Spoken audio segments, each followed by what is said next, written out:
What is going on, everybody?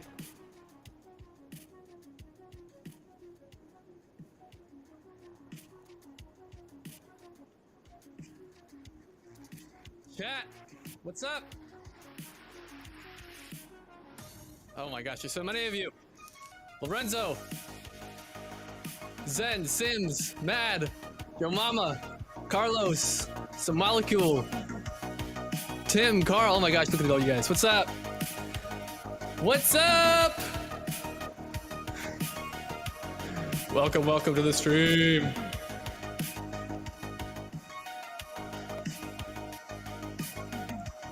How's everyone doing? Handsome. Someone said handsome. Thank you. Oh my goodness.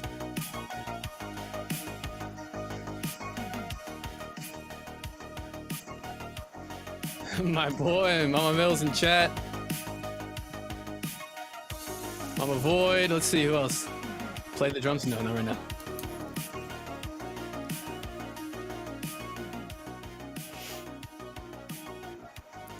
You guys ready for a cool stream today?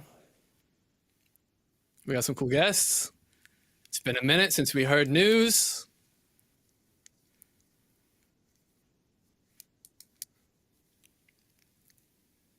All right, let's see. I had this poll out here. Let's see who won. I put a poll out. Godzilla versus a Godzilla-sized King Kong. Okay, I tried to make this more fair this time. You know, people usually just see King Kong and they say, no, he'd never win. He's too small. So if he was the same size as Godzilla, would he win? 62% for Godzilla. All right, Godzilla's just the king of all beasts. I guess that's what it is.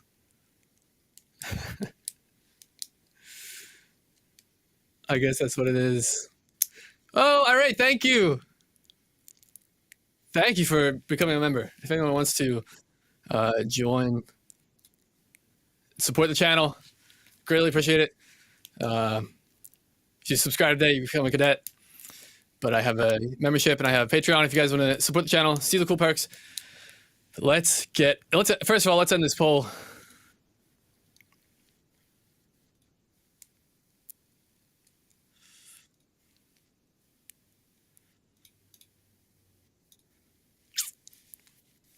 Oh my goodness, Thor. What? Guys, we just started the show. You can't be sending me these huge donos right away. My goodness. Too kind. Way too kind. Yes, the stash, the void stash. Slug, what's up?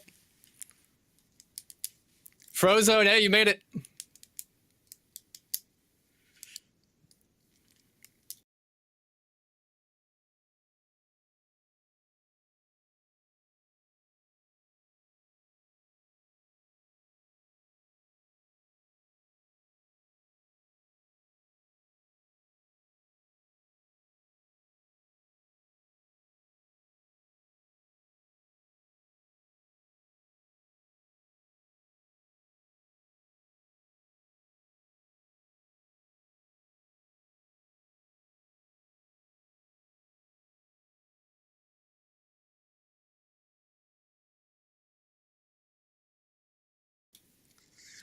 All right. So, oh, jeez. Guys, what? I turned my head for 2 seconds. Jesus. You guys are wild. You guys are absolutely mad. What am I going to do with all of you?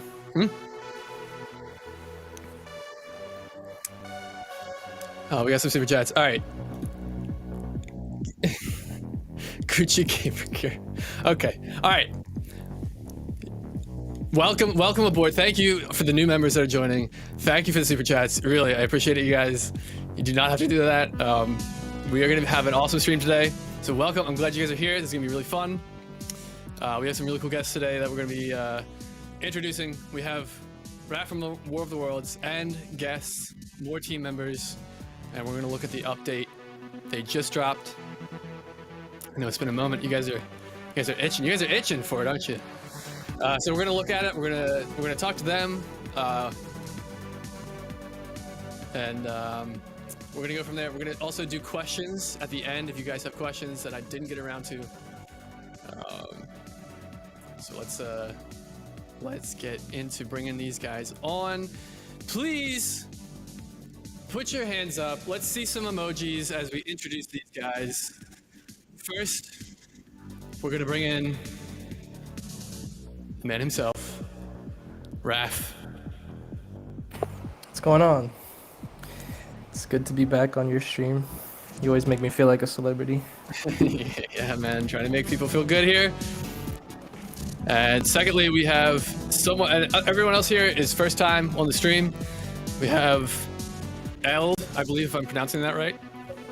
Yep, that's correct. Hello, guys. Happy to be here.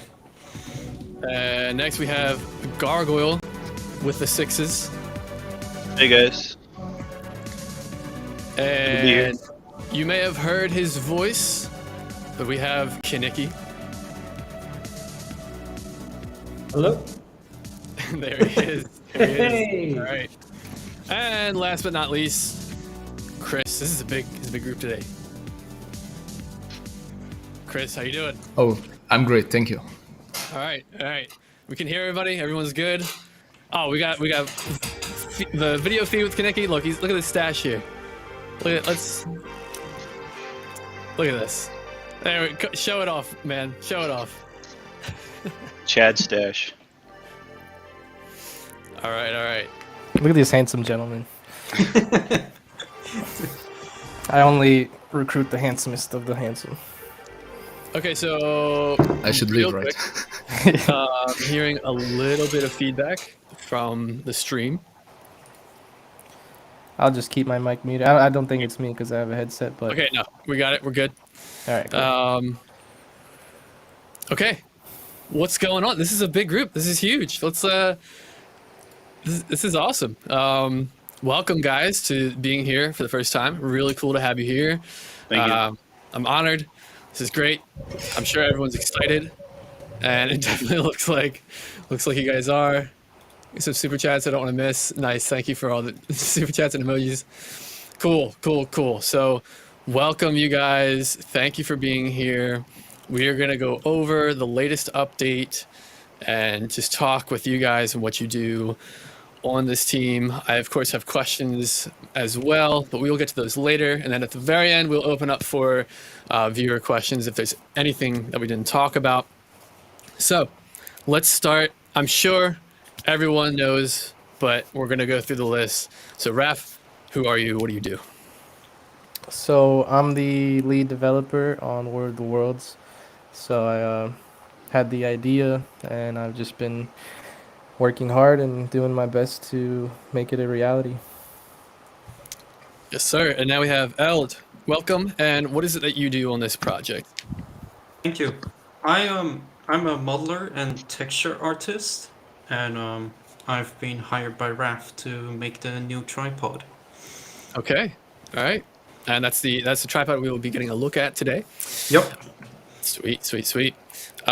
Gargoyle, welcome. And what's it you do on this project? Hi, thank you. I do sound design with Kaneki. Okay. Any sounds in particular? I've done the close-up stomps that the tripods do when they're walking near you. I did the spraying blood sound that they do. I've also collaborated with the walk cycle with Kaneki. I just added the whooshing sound. He did most of the work. But I was able to create a pretty close sounding like whoosh noise that they made, and he incorporated it into his sound. Trying to think. Oh, and we also collaborated on the harvesting when they got their tentacles on the ground and they're like ripping up the dirt. Okay. We did that. And there's some other stuff I'm working on that I might be able to show on this stream. Okay. So, yeah. That'd be awesome. Yeah, even more. God, might be getting more than just the tripods. Real quick, I want to see someone is complaining about audio. Guys, if there's anything wrong with the stream, don't be afraid to just let me know in chat if audio isn't there. Make sure everything's good for you guys. And I appreciate you being here. And again, if you're liking this stream, if you're excited, please leave a like on the video. It helps a ton. All right, next, Kaneki, welcome aboard. How are you doing? And what role do you play? Thank you. Good to talk to you again. I'm the sound guy, and I made the horns now, the ones that you hear in game. Gone through a bunch of different versions of it. So I did the horns, did the walk cycle with help from Gargle, of course. I did like the lightning sounds, and then the rising animation, all the different sounds that you hear during the rising animation, and then as well like the unbuckling of the heat rays, if you will. Okay. And then the heat rays themselves. So all the sounds are custom, and nothing is from movies anymore. It's all Okay. custom made. Cool. Cool. Yeah, I'm sure that was a big feat. I know there was a lot of sounds that had to be replaced there. So cool work. And Chris, welcome. First time on the show. How are you doing? And what is it that you do for this project? Good sir. Thank you for having me, first of all. Well, I'm mostly breaking stuff, but other than that, I'm responsible for kind of making the IK work as much as possible.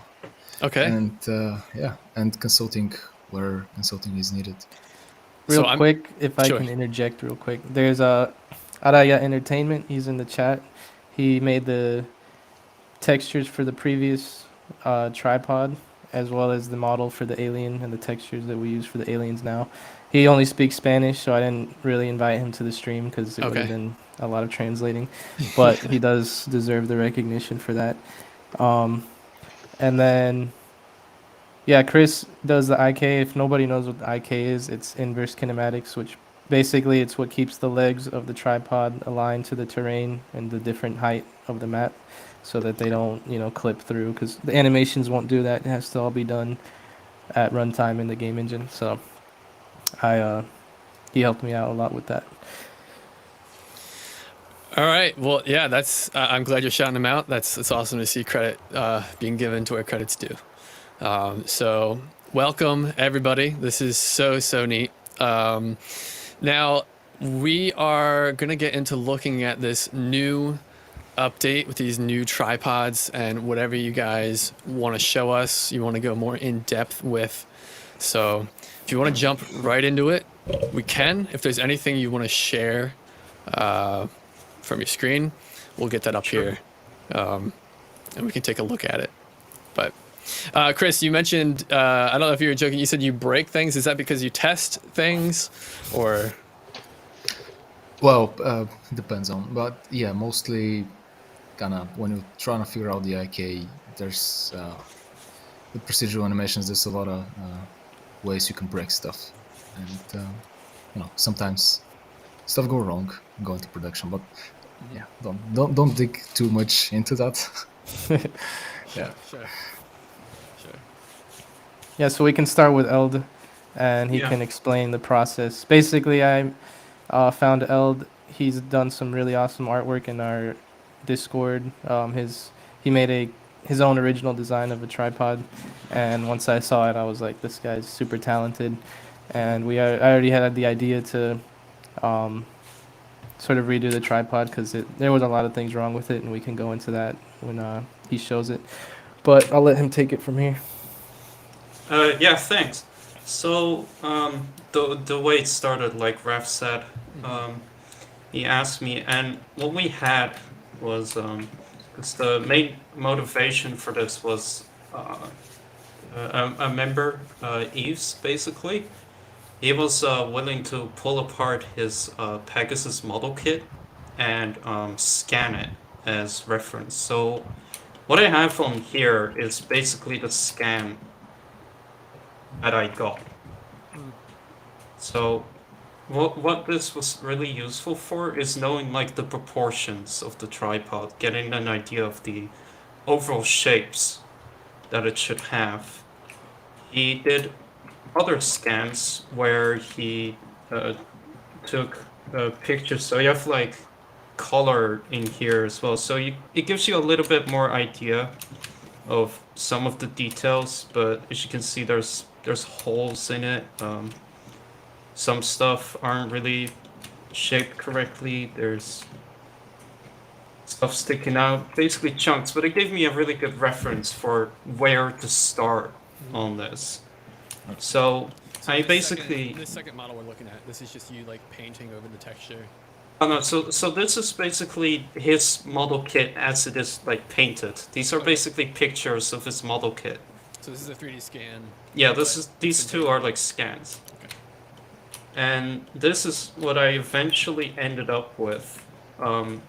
Basically basing the proportions on the scan and changing some stuff to make it look like the movie. Like, for example, the back of the head is completely different from the model kit.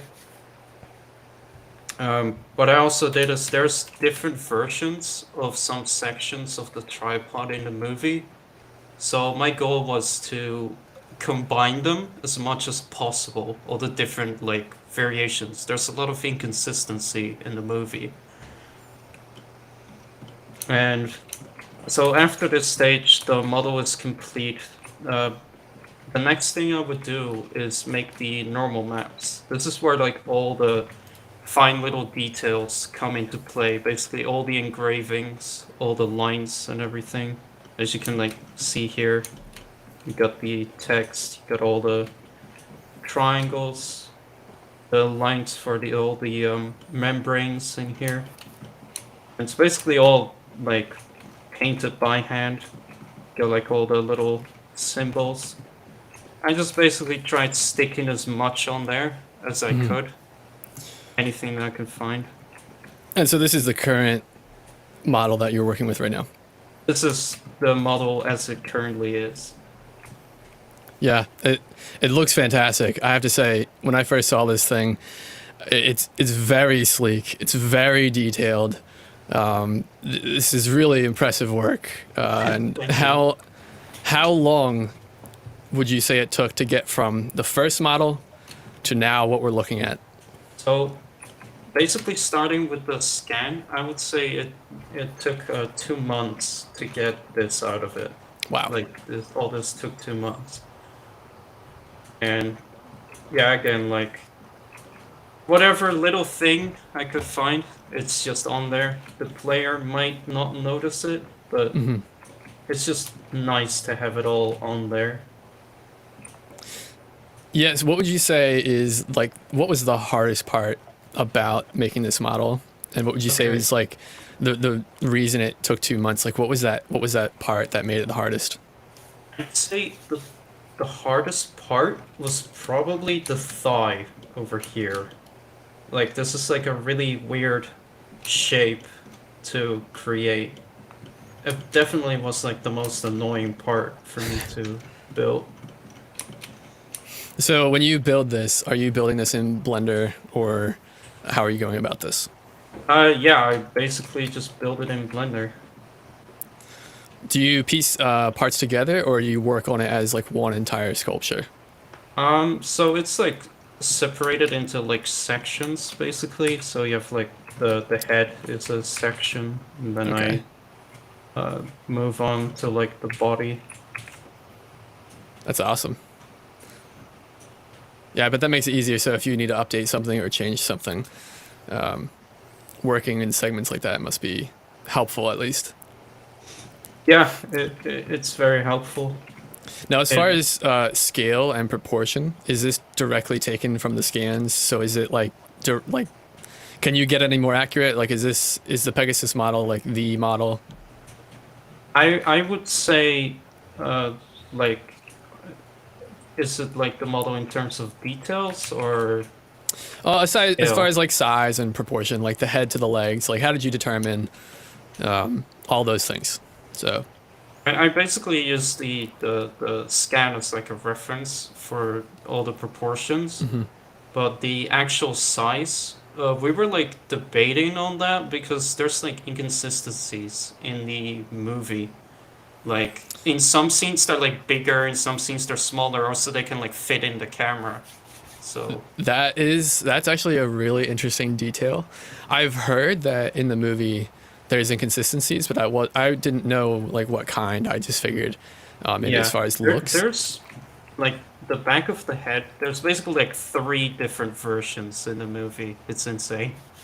Okay. Okay. So versions as far as like size or like actual details that change about. Yeah, details that Wow. change. So Okay. yeah, So like, how did you pick which one to go with? Just like your favorite or what seems most common through the movie? so for the overall shape of everything, I was mostly going with the CGI like model that you see the most time. Okay. However, for this part, they also made a physical like set for the cage scene, Mm-hmm. which had like um, basically this is like a detail on there or the tube here, the text over there, this whole line here, uh, the way the lines are around the cages. That's like all Mm-hmm. taken from the set. Like normally that's not really there on the CGI version, but I tried to combine both so I could get the most detailed version of it.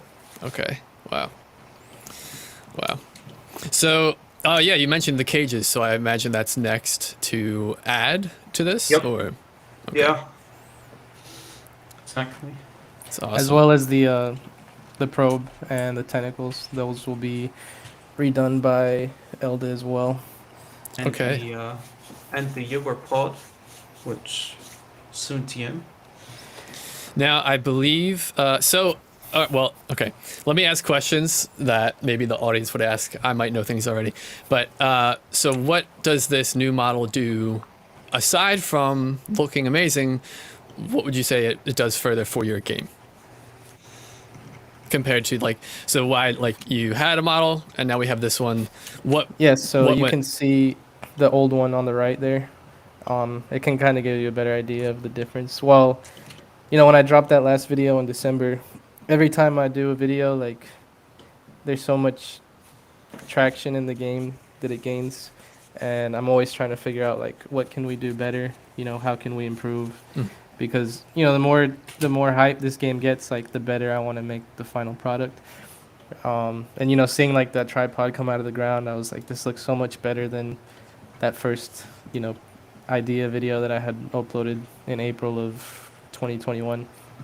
And I was looking at the tripod, I was like, it looks awesome. Like, I don't know how we could do better. And then fast forward to now, it's looking at that tripod, it's kind of just it's impressive to say the least of the difference. Mhm. But that tripod is a mess in terms of its topology and how many polygons it has, how many materials it has, the amount of bones in the rig, on top of it not being accurate at all. And you can't really tell that well if you're not a nitpicker like we are. Yeah, I would say maybe to the average person, they might not pick up as much. Yeah, but I guess when you put them side by side like this, Mhm. it becomes a little bit more apparent. And it was something that I was planning to look past, but once the 3D scan was sent to me by Eves, I put them kind of on top of each other, and it was night and day difference. The size proportions were off, everything was off. So knowing me, I just wanted to be I wanted to give the best representation of them in the game, because at the end of the day, those are one of the key aspects of the game are the machines, and you want them to be, you know, you want them to be quality Mhm. and not something that's half-assed or anything. But yeah, I mean, on top of the accuracy and the detail and just how much better they look, it's definitely better for performance. I would say that the old model was definitely not game ready, a game ready type of asset, whereas this one was designed from the beginning to run good in game and have um, compiled materials and textures to be combined so that you have less usage of VRAM and less memory usage and just an overall smoother and more optimized model. Hmm. Well, better performance is always a plus, so that's definitely appreciated. I'm sure a lot of people will appreciate that as well. I think just from looking at it, compared to the other model, the biggest difference I'm seeing is, I guess, what we'll call the waist. Them love handles there a little bit higher. It looks like to me that's like the biggest difference. It looks like it's got a higher waist, and just from looking at it at a glance, would you say that's like the biggest difference that you notice, or? Yeah, I'd say that the stance for sure is a lot different, Mhm. which comes to play a lot in the animations. Um, the head shape is a bit different, especially like the front of the hood. Mm. The if the under part of the head is just a way when you're gonna spend a lot of time in the cage. Hopefully not, but if you get caught into the cages, it's gonna be definitely noticeable because you'll be right under there. And there's people that will say, why are these details needed? You're never gonna see them, which isn't the case because when the machine crouches down to pick you up, you'll see a lot of these details that other people might say is unnecessary or overdoing it. But like me and Elda say, we'd rather do things right than or just not do them at all. So Mhm. I think if you give a side view, Elda, well, I know you don't like to do that, but there's a big Yeah, difference. hold You can on. definitely tell in the legs and how the the other one is a lot taller and just bigger overall. But there's some people might not think this was worth all the effort, but at the end of the day, it's definitely going to make a huge difference in everyone's experience because you're going to be running away from these machines and they're going to be chasing you. So you want them to, play their part and do what they're meant to do, which is scare you. Yeah, they're looking really good. Definitely. I'd Now, love to, oh, go ahead. Sorry. I'd love to talk a little bit about the rig as well, if anybody would be interested. Sure, absolutely. So for the Raph was gonna like do the animation for the tripod, and I wanted to make a rig that would hopefully make his life as easy as possible. Because I know animation without a control rig can be a real pain. Hmm. So I have all these controllers over here that would. Let's see. Hold on. I need to attach this guy. A moment. Should work.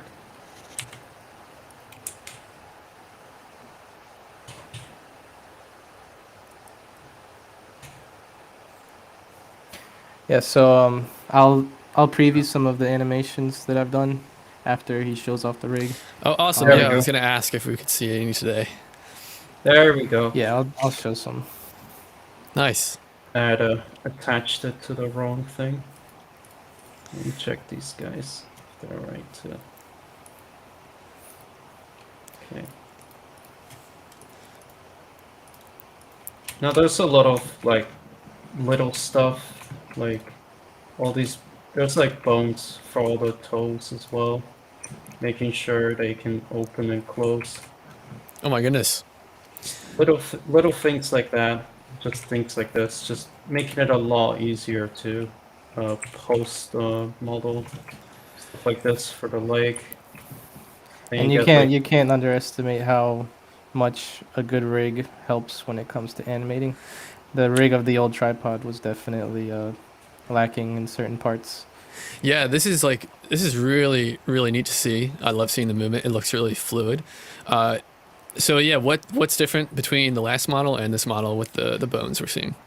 I can bring Chris in real quick because one of the Okay. reasons that also motivated me to do this whole complete rework of the tripod was the IK. So the IK is, like I said, it keeps the feet aligned to the terrain, and to do that, it has to do a bunch of calculations. So the more bones you have in the feet and on the legs, the longer those calculations will take. Well, I'll let Chris, talk about it briefly. Yeah, right. So I don't want to get too technical about it because I might lose half the audience. But Oh, that's all right. well, basically, whenever you do a calculation such as the IK, you have to every bone has to be run multiple times. Like you can run through the same bone 10 times per leg, Hmm.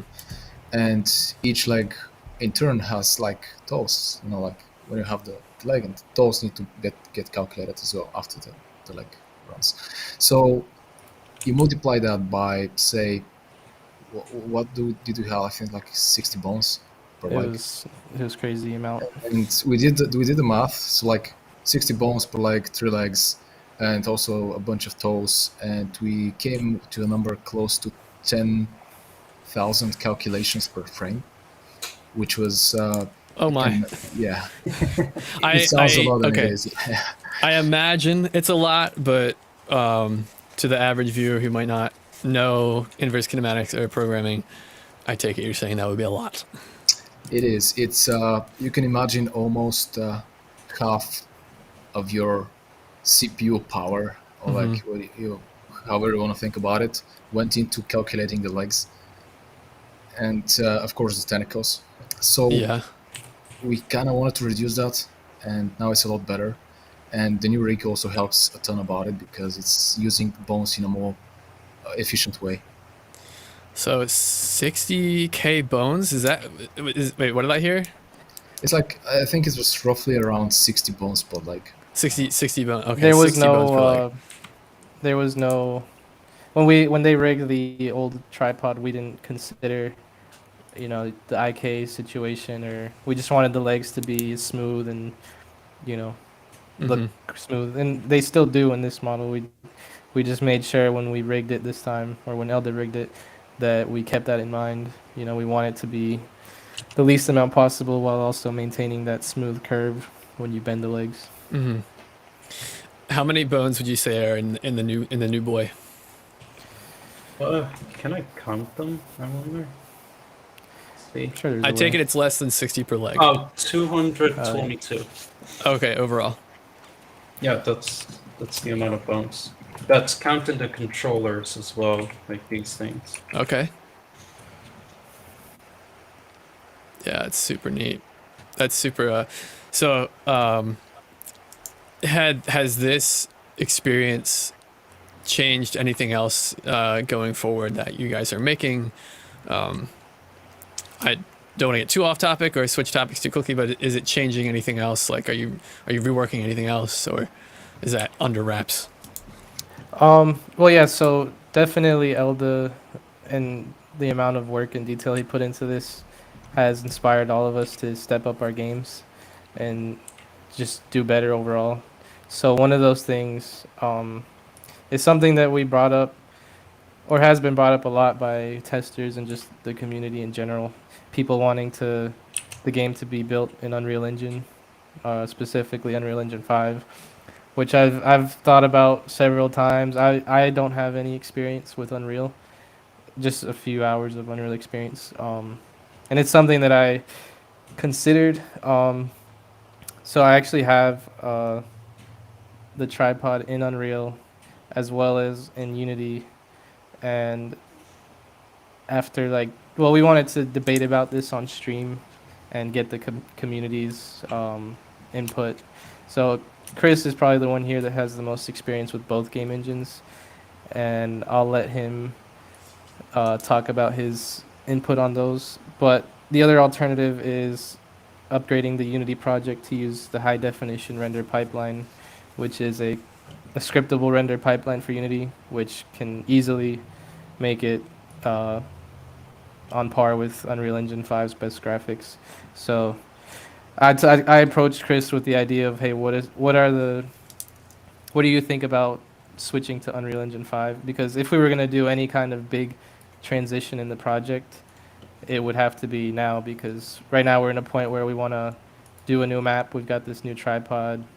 It'd be pointless to reset it up if we're going to do a transition in the future. So it's likely we won't do the Unreal Engine 5 transition, but very likely that we will upgrade Unity to use HDRP, which looks better or the same as Unreal Engine 5, which is the main reason most people want a game to be made using Unreal Engine. So yeah, Chris, you can explain why we shouldn't use Unreal Engine. This is kind of a dangerous topic to open because a lot of people are going to defend one or the other. And I wanted this to be like a Unity versus Unreal discussion. But on a very high level, you'd have to consider how much work has been already put into the project.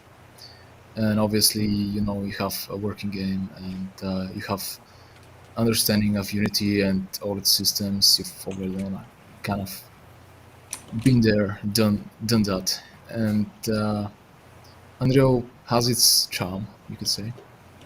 but a little background about me. So I'm like I've been in the industry for quite a while now, and I've worked with both engines. We've released the game with Unity. Some people might call the game AAA. I don't consider it myself to be that, but that's beside the point. We've also worked with Unreal. We're making projects with it, and I can see the appeal of AAA engines such as Unreal. But it's we gotta be honest, is that it's AAA. So if you have like 200 people in a room, like in a studio, and you have like dedicated technical staff, dedicated artists, it's great for that. It has the tools, it has the technology, everything's there. But if you're like on the scope of this project where you have around like a couple of developers, like a few developers,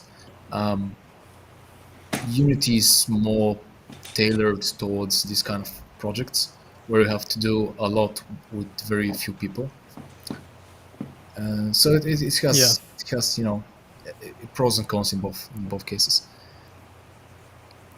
Yeah, this is like huge discussion. Really interesting to talk about. I'm curious what the community would think about it.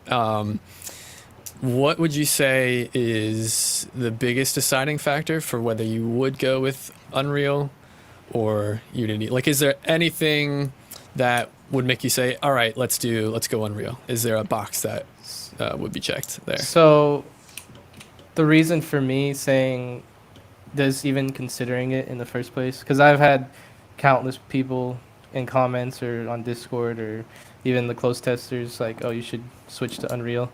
I've always, just ignored the idea because one, I've never used Unreal like that. Like I've never even built a prototype in Unreal. I've downloaded it, I've messed with it, and it's it uses blueprints, which is visual scripting essentially, and I've basically used Unity for 10 years. That's what I'm good at. That's what I'm used to. I like C#. I like coding.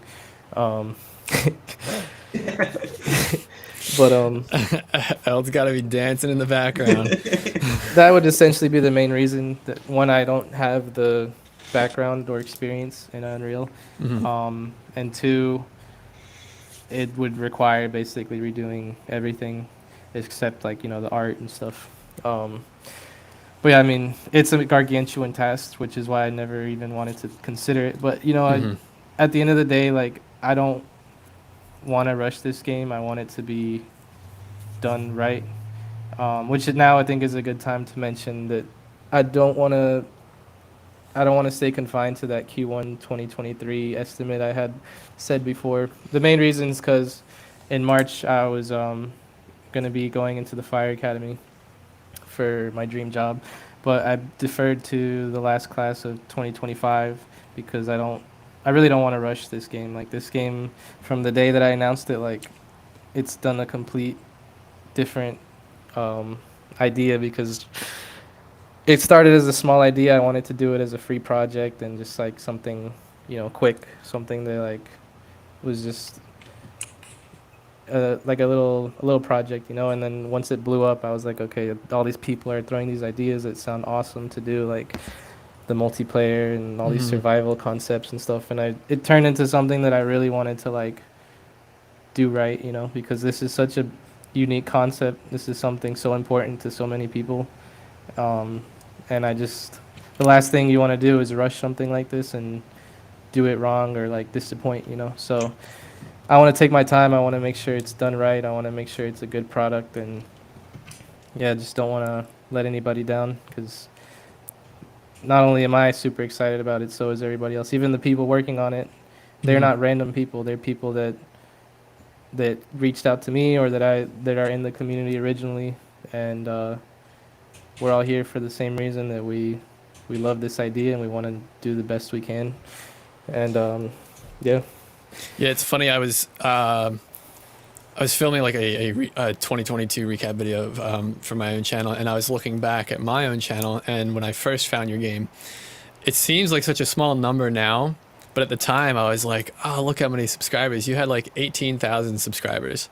when I first found your game, and now I think you're closing in on 50, I believe. Yeah, it's crazy. And like just to like there was a video somebody posted on TikTok from like just a clip from the last video, and I think in like a week it got 10 million views, which to me was insane because you'd never imagine that your work would be seen by that many people. But that just showed me like there's definitely the interest, there's definitely the demand, and you know the thing I got to do is just do it right, take my time. We're all gonna put all of our hard work into it and our passion, which is the main reason we're doing this in the first place, and just try to make the best game we possibly can. Mm-hmm. Yeah, there's definitely lots more I do want to ask and get into, but I don't want some of my guests just sitting by. So I do want to talk to Gargoyle and Kaneki about their work. But before I ask about that, is one more question I had for Eld. Is that what you would call a normal map? Like, is that something you've used on this? So you can have details, but without the vertices? Yeah, hold on. Okay. I'll unhide these guys right here. And, I don't have a lot of game dev experience, but there's a little I do know. So I did this comparison because on the left you have no normal maps, and then on the right you have normal maps. So you can exactly see like what kind of difference they actually make. Mm-hmm. Just so people know, normal maps are just a texture that the model can use to basically bring out height and like depth into the model. All these details, like the little tiny details you see on the right one, those aren't actually modeled in, so they don't add anything to the polygon count or the detail of the mesh itself. So that's all done. All those details are done through a texture. Yeah. So you see in this wireframe, it's pretty much a simple, like, not simple model, but it's low poly. It's simplified so that it's not overly done and can run smooth in the game. Yeah, it's super neat that you can have a flat surface actually appear like there's depth to it, but there's not any depth to it whatsoever. It's just that texturing on the surface of it, which is super cool. So yeah, that's a great example there. Yeah. The 3D scan wireframe so they can see how many polygons it has. Oh God, yeah. That's the scan. Yeah, I imagine that being rough on processing. Definitely. Cool stuff. I'm really glad we get to see a lot of this behind the scenes stuff. Guys, if you're enjoying this, don't forget to leave a like on the video, support everything going on here. Now, Gargoyle and Kaneki, you guys do sounds. Did you do the sounds for like the tripod walking? Did you do like these mechanical sounds with your voices, like? No, I'm kidding. I'm totally kidding. So you do sounds, but so how do you bring about the amazing sounds of these behemoth machines, like as far as their foot stomps, their movement, heat rays, those sorts of things? Yeah, so for me, like my background is music, like electronic music, but a lot of it was like I focused a lot on sound design when I was doing that stuff, so I learned a lot.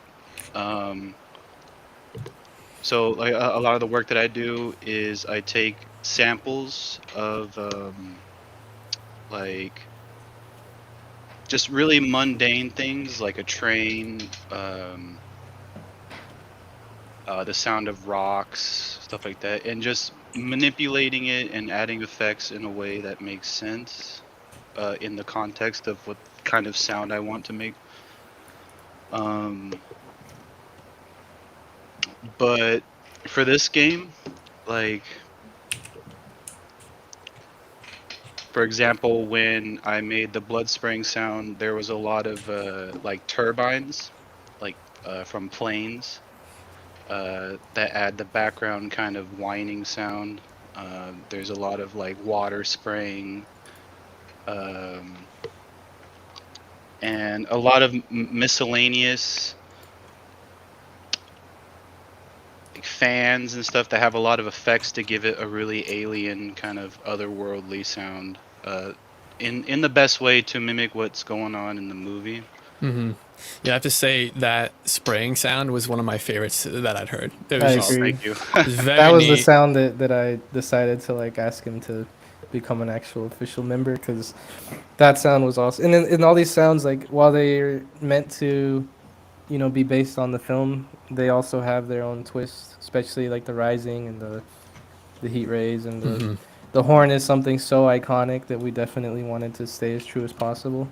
But um, Yeah, Kinnicky get it. I'm really impressed with these guys and their skill and the result of the work that they did. I'm really happy with it.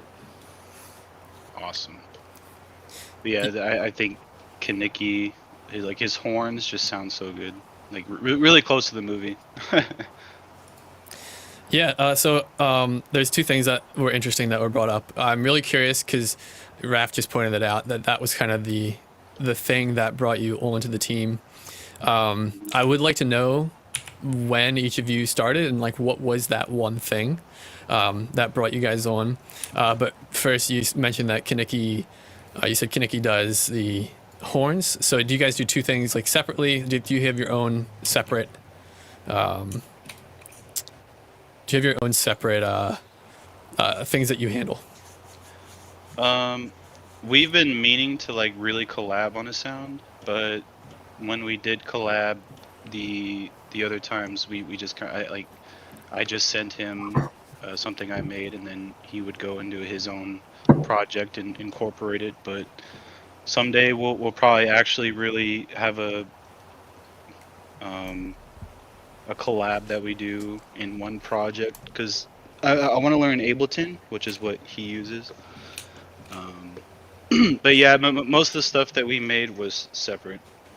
Kaniki, do you have those like the files of like the project files of some of the sounds you've done? Yeah, I think that'd be a cool thing to show on your screen. Yeah, I might be sharing it now. Oh, yep. I don't know if this is going to work. I've never used the screen share on this here before. But like literally while you guys were talking earlier, I had some time and I was talking about that didgeridoo idea. So I came up with like really quick, like the framework for a new horn idea, which would sound like this.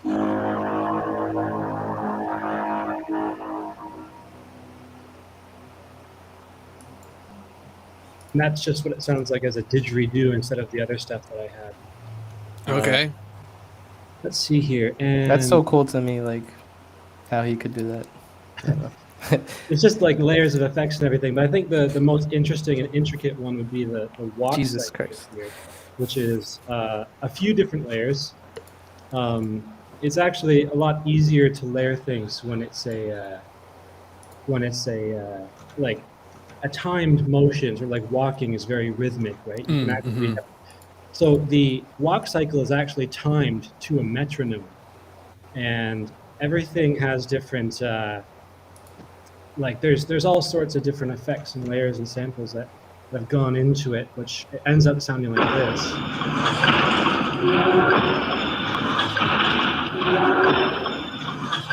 I don't know if you can hear it, but that metronome is actually counting out the steps there. I actually can't hear it very well. It's just playing off my laptop speakers. But, Okay. Oh, I may have put a shitload of compression on it to show somebody else what they were doing with theirs. Somebody else was working on a walk cycle as well in theirs, and they did something to it. I wanted to show them what they were doing. Yeah, that sounds better. So it's all sorts of just different metal effects and engine sounds and everything. And then, of course, there's the groan. That's a gargoyle sent me here. Where is this? This one. Yeah, I think that's like the most important part of the cycle. Fun fact about that sound is I found a sample of a train moving through a train station, and the Doppler effect of it coming towards you and then away from you made the kind of pitch shift that's really important to that sound. Absolutely. Oh, okay, and is this so? Who worked on this sound? Both of you guys put this together, or? Yeah, he did most of that. I just gave him the whirring sound, like the Okay. woo woo. Yeah, Okay. And what was that again? It was the original sample was a train moving through a station and just Okay. heavily modified. That's awesome. So what programs do you guys use, and how do you find all of these little goodies? Maybe you don't want to give secrets away, but hey, I'm going to ask. So, I'll give it Alright. all away. Yeah, I use FL Studio, which is not many people use that I've known anyway. I've heard uses of it, never Ableton. used it. Yeah, but yeah, he uses Ableton, which is I think better, which is why I kind of want to learn it. But I'm just used to FL Studio. Yeah, so I use Ableton, and I may have a couple of things missing here. There's so many fantastic resources for samples. Um, you can find almost anything you want online for free, or just through a thing like Splice, or there was one Raf sent me, I can't remember what it was, but SoundSnap or Epidemic Sounds.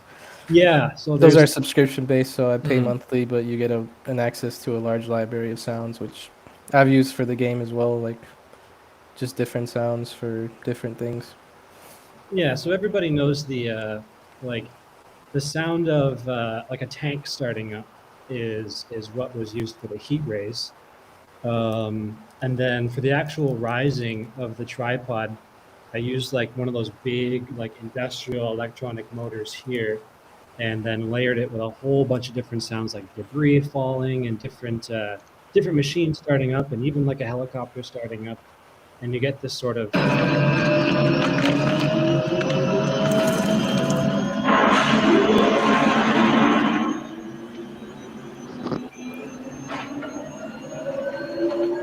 believe there's a charge sound over here as well. Or... yeah, this one.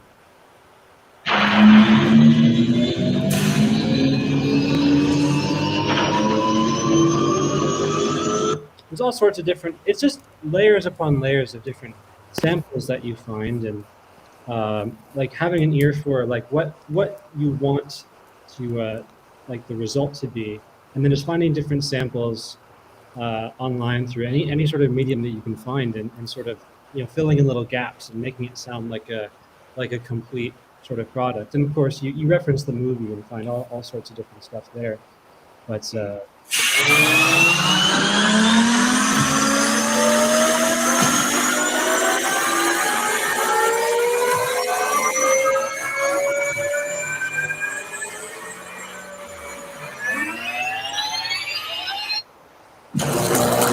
these are the heat rays. Oh, okay. Oh, yeah, yeah.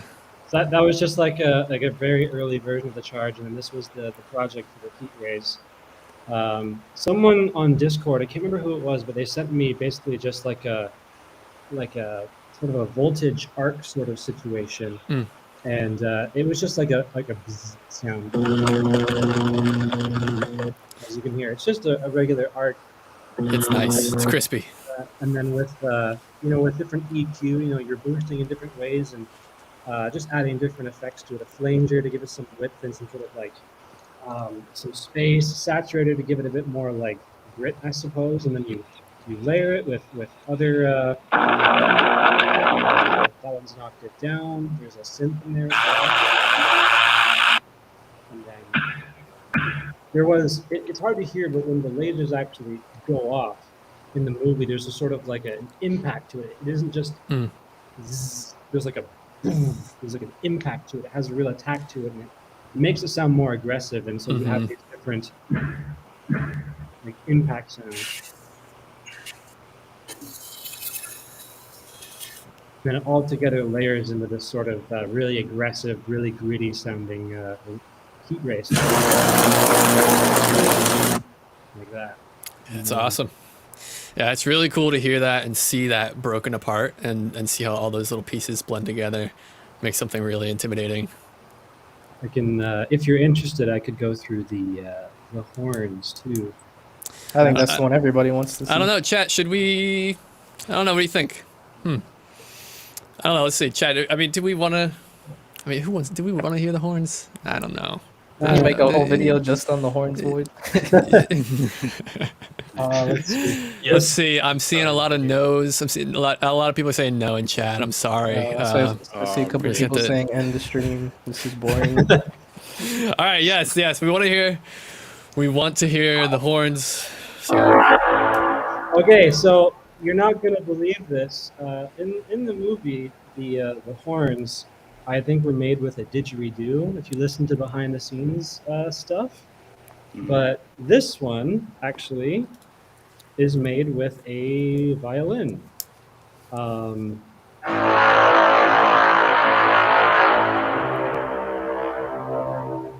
oops, that cuts off. There we go.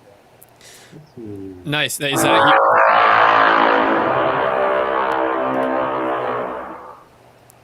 These different ones as well. He has like 30 variations. So in the movie, you only hear like 4 or 5 horns, which a lot of people are like, "Oh, just use the horns from the movie." But if we do that, there's little to no variation. So Yeah, you would. with You these, would the horns quickly are. identify them. Yeah, he's made the regular horns. He's made the horns when they're getting sick and when they're agitated and attacking. Yeah. Now, is that a real life instrument you've altered, or is that something you found digitally? Do you let's use any see. real life instruments? I do play a lot of real life instruments, but in this case, it's just a Nexus. That's a VST. It's just a Nexus patch.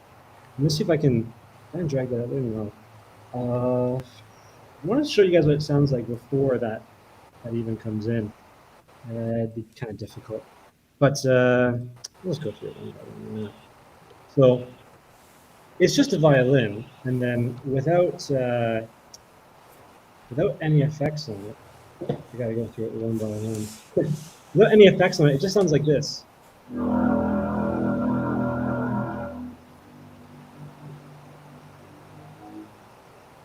With a little pitch bend at the end to give it that sort of very signature, everyone knows the pitch bend.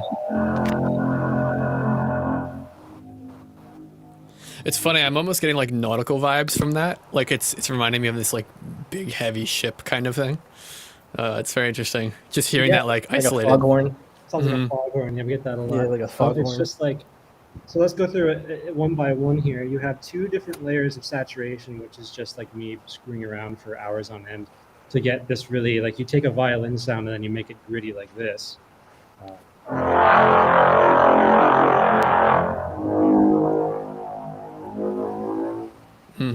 So it sounds a bit angrier. It sounds like a bit more of a machine, a bit more alien.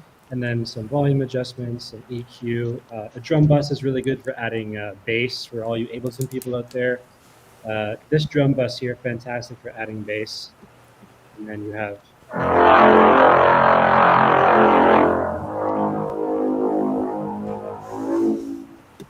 there's a touch more EQ, and then 2 different layers of reverb to make it sound like it's not on a computer and it's actually a giant machine standing in front of you. Give it sort of atmosphere, if you will.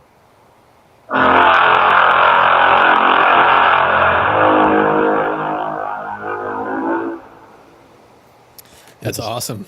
A tail shape. And then, of course, that cascades down, and there's different adjustments. And let's see.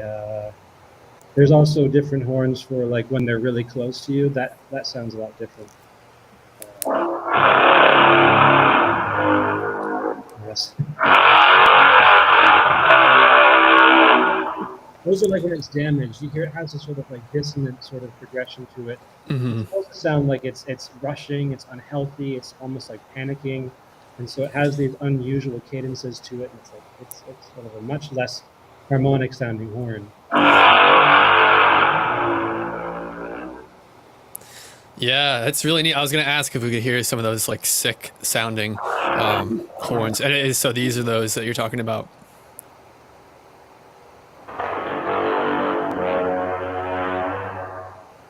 That one, maybe I changed that one a little bit. These are, we've gone through dozens, if not hundreds of different horns. Raph, this poor guy, he's just horn after horn. I can't hear anymore. I'm legally deaf. Just blasting horns in your ears.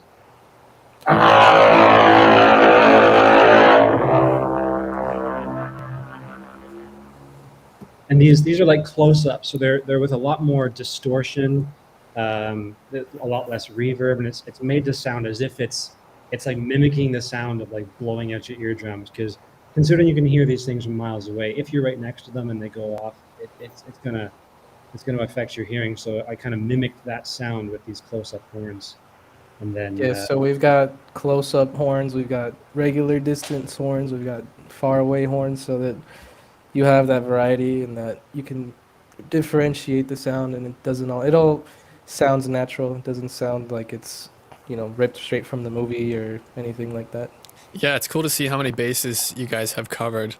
And just the amount of emotion that Kanicki's clearly putting into these horns to convey that from the tripod. That's really awesome details, and I'm sure that makes the gameplay feel very immersive. Kanicki, you mentioned that you put reverb on one of the horns, and that's kind of I guess a question I just thought of is, as far as things sounding atmospheric, so whether something's far away or near, we know that RAF has ambient occluded sounds, but I was curious about how the reverb played a part, whether it's taking place like in engine in the world or if it's just on the audio file itself. Yeah, I send him files with reverb, and then I suppose whatever the engine or the game engine is working on the sounds and processing them in game. But like the reverb and stuff, it's already in there. He's getting these like very like post effects, very very wet sounds. Okay. And so I suppose we haven't gone that deep into it yet. Okay. Now I was just curious, like, because you can hear, them sounding far away, and I was just curious at what point you guys were making that effect take place, if it was on the audio file itself, or you were doing some magic with the in-game spatial audio. I think it's a mix of both, just kind of random at this point. Okay. If we can get more specific with it, when we have time to I guess Raph would be more to speak for this, but I'm sure when he has more time to sit and polish the sound engine side of it, I think he's focusing more on the gameplay end of it, and then later on, if there's a time for polishing the sound engine side of it and balancing things and leveling things and making sure it's not clipping, make sure everything is balanced, then I think that'll come later on. Yeah, audio occlusion is something that Unity doesn't have by default. So what it does is we raycast from the source of the audio, and it can check if there's something blocking basically between you and the audio source, and from there it will, based on the distance and stuff and the thickness of the collision, it will determine different variables on the audio, doing different filters on the audio to give it sort of a more drowned out sound, to sound like you're inside of a building or you're behind an object. So it's not perfect yet, but it's something that will definitely be improved on. Super cool. I'm really glad we got to hear more interesting things going on there with the horns and whatnot.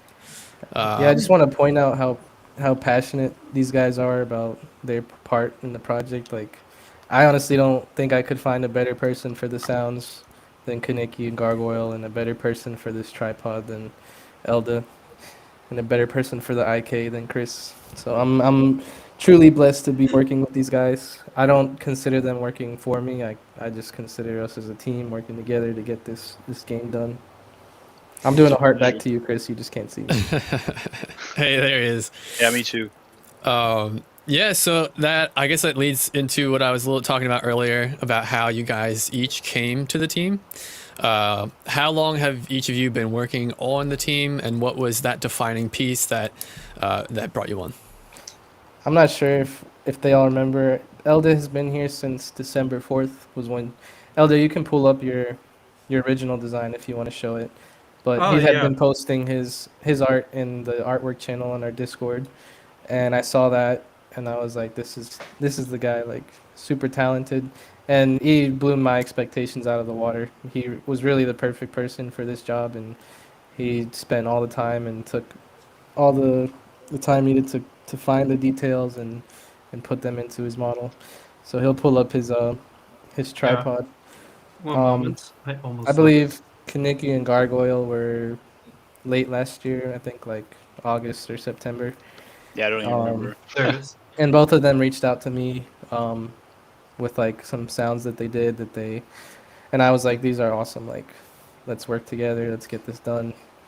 And as for Chris, he made an asset on the Unity Asset Store called IKP Plus or IK Plus, which is basically like a IK system.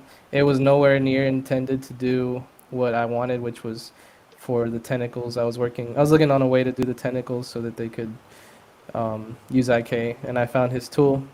Went on his Discord and asked him, some questions, and then he went above and beyond on his support for his asset, and eventually we kind of just started working together, and he loved the idea of the game, and ever since he's been the IK guy, and also he's the guy I go to whenever I'm stuck on something with code or like I don't. He knows way more than me, so he's kind of my mentor as a coder. That's awesome. It's good to see awesome additions come in. I'm sure it's helping the project move in faster and better ways. I am getting very distracted by this really awesome looking model here as well. Yeah, so you see what I saw, and that's when I saw that I was like, this guy's incredible. Like, it's awesome. Okay, and this was Eld's model that he posted into your Discord. Yeah, this is his design, his model. Okay. So, Now, is this inspired by anything? So yeah, this is something so a friend of mine can draw really well, so I can't draw at all. So, we're both I don't fans believe of you, the but book. okay. I really can't. And we were just spitballing really based on the novel. Like we wanted to do something somewhat faithful. It's basically inspired by the book. Hmm. Okay. And So this is came up with inspired by this. the novels. yeah. Very, very cool. How long did This this project take model- you? This model has a lot of details actually modeled. It's not meant for, game. So if you show it in just Oh. the shaded mode, you can see like how many details. None of that's normal maps. That's all meticulously Oh, carved okay. out. All right. So this is a work of art. This is a sculpture. Yeah, this is this is Insane. kit bashing to the max. How would it walk? Huh? Like, does it just jump on one foot, or? Oh, I just don't have the other legs in here yet. I was. Oh, I see. Yeah. he was in three the middle other- of working on it Yeah, when I yeah. hired him. You can like see where Okay. the legs are supposed to Yeah. attach. Okay. And how long did that had this taken you? This months, probably half a year or something. Like, Wow. I like took some breaks from it. at Yeah, I'm times, sure. Yeah, I would too. Looks like burnout, extreme burnout. Yeah. Yeah, that's pretty cool. That's awesome. That's really, really cool. Thank you. Yeah, so that's how I met Elda. I had seen his work, but I didn't hire him immediately. I think right around the time that Eves had brought up because a lot of people had mentioned like certain things that were off on the tripod and things that needed to be improved to be more accurate, and I was like, oh, it'd be such a pain to redo it, and if you redo it, you got to redo all the animations and everything. Mhm. So right around the time where I was like, all right, this is something that I'm gonna do. It was perfect timing. I think he posted like an update of this model, and I reached out to him, and he had always wanted to make the O5 model, so it kind of worked out perfectly. None of these guys were forced. It was all natural and like just flowed perfectly, and here we are. Well, I'm glad to hear no one had a knife put to their throat. That's good. Only a gun, not Yeah. a knife. Oh, okay. Cool. This is awesome. You said you had some animations to possibly show us as well. Yeah, so I have some rendered out that I showed to Patreon members. Let me see if I can just pull them up on my end here. Share screen. Let's see. Yeah. So this is the walk cycle. It's still a work in progress, but you can see the rig, which we used the behind the scenes footage from the movie as reference for the walk cycle. If you look at the movie, the walks are all inconsistent, same as the model. Most of the animations are inconsistent, but this is where I'm at so far with it. Cool. So this is the new model and the Yeah. animations of the new model. Yeah. Nice. So I'll show you guys some with the actual textures and everything on it from a different angle. I probably should have prepared these beforehand, but it's fine. I didn't want to show these yet because they're still work in progress, and I think animations are definitely one of the more important um, aspects of it. So I want to make sure I do the model justice with my animations, and I'm not an animator. I never considered myself one, so I'm learning as I go. But like I said, the rig definitely gives me a lot more freedom and accessibility as when it comes to being able to execute these animations and ideas. So yeah, so you say you're not an animator. Would you say you're learning through the process of making this game? Oh yeah, definitely. Okay.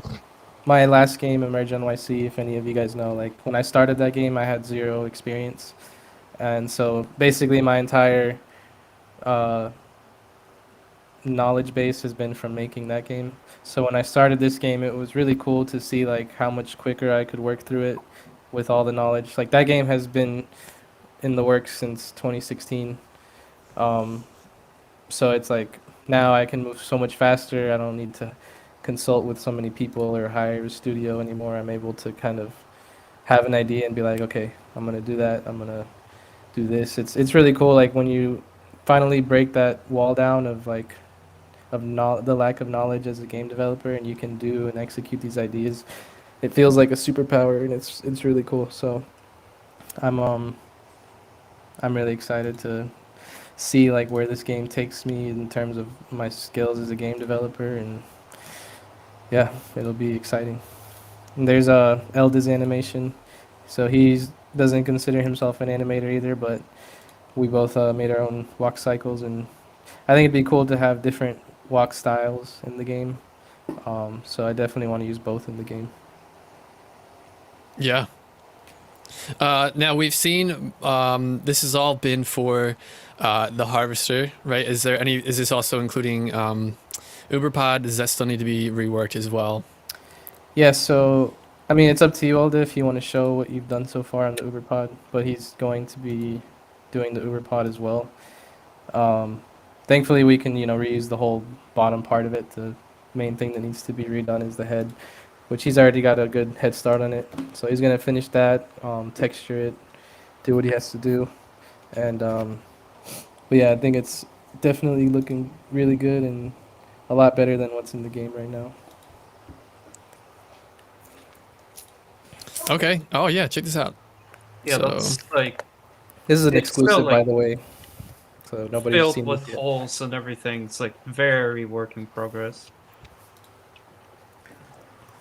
All right, so this is the new Uberpod. Everybody getting a look at here. Nobody has seen this except the Patreon members.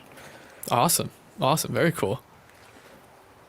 And it's tough to do this one. Obviously, I'm not the one doing it, but there's so little lack of reference. So he really only has like 4 or 5 good angles in the film to get to make this. So I think he's done a really good job. Yeah. So yeah, you said there's a lack of reference. So is there no like Pegasus model to scan? Like this is all based off of movie scene references. It's basically mostly based on this. Like Okay. the most useful part here is you have like this curve right Mhm. there. And I'm just trying my best to like follow the curves really. Basically that's like my main reference, and then there's another bit where The fairy I've- scene reference is a little bit different. So I don't think he's going off that one. But yeah, he really has like 3 angles to go off of, which I think he's done really well. Mhm. I'm using like these 2 images and the fairy scene. Basically, that's what I got. I think it looks tenfold better than the current Uberpod in the game, which I made that HUD, and I think that shows because I'm not a good 3D modeler. Okay. Do we even have it? Oh, is No, this I both of don't. them side by side? Okay. Yeah. Nice. Are you planning to make them different sizes, or according to the lore, are they the same size? So what's going on there? It'll be a lot bigger for sure. Okay. So you just put a times 0.5 on that or something, make it a little. Yeah, it won't be like it won't make the regular one look like miniature, but it'll definitely be a size larger. So with the new Uberpod, the only things left for this to be finished would be texturing and animating still. I think he still has to finish the underside of the hood, and then yeah, the texturing, which thankfully he can reuse most of the last tripod. But yeah, he's got to. It's like some bits, mainly the stuff over here, all the mechanical stuff there is pretty much the same. They got rid of the hatch and just replaced it with like some lines. They added some extra stuff over here. This is different, of course. Yeah, they kind of like reused parts of the normal tripod model to make the Uberpod. Yeah, so a big reason that it's been really quiet. Not only has he been doing this, but it was really pointless to keep showing gameplay and like things of with the old tripods because we want to wait till these are done and in the game to show what people should be expecting going forward, and not just keep showing them outdated stuff. So I didn't want to keep showing screenshots and gameplay. But a good 2 or 3 weeks after the video was just spent with closed testers, bug fixing, mostly optimizing. It went from night and day, the performance. When I released that update with the storm and the tripods rising out of the ground and all that, the first build I released, there were some real performance issues, but they were solved pretty quickly thanks to the help of closed testers and tracking down the issues and taking time to do a lot of optimization. Awesome stuff that we're getting to see. I really appreciate you showing us this. No Do you guys problem. do you have any more or is that kind of wrapping up this section of these new tripods here? I can show when we were talking about the Unreal Engine and the HDRP. I have both here, the tripod imported in both Unreal Engine and HDRP. I know some people will prefer Unreal, but I there's a very, very high chance that's not going to happen. I think it's a smarter decision for me and just the idea in general to stay in Unity and just upgrade to Unity HDRP, which if you guys don't know the difference, you guys can look up Unity HDRP versus like Unreal Engine 5. They really go head to head when it comes to the quality. And I think the main reason people would choose Unreal is just because it's known to have better graphics than Unity. But since we've been based on the standard Unity render pipeline since the beginning, it's a tedious process to convert all your shaders and materials to HDRP, but it will definitely give it that touch up that it needs. And I think all those people that say this game looks like a PS2 game, and this will definitely help with that. So we'll start with the Unreal Engine example if you want to show my screen. So this is the new tripod in Unreal Engine. All right. Wow, yeah, look at this. Oh, it does look really good. It's like you have to. If I do go to Unreal, like people would be waiting a lot longer because it's essentially be making the game from scratch. You should hide this away. You shouldn't even be showing this to the public. Yeah, it's very nice looking from what I can see. And then I will I'll show you guys real quick how good HDRP can look in Unity real quick. Let me pull that up here. Let me just disable the tripod and just walk around this sample scene for HDRP. So this is basically a sample scene that Unity made to show how much better the lighting and reflections and shadows and stuff can be in HDRP. Oh, okay, yeah. Oh, I do remember when they came out with this. Yeah. So it definitely can go head to head when it comes to lighting and rendering.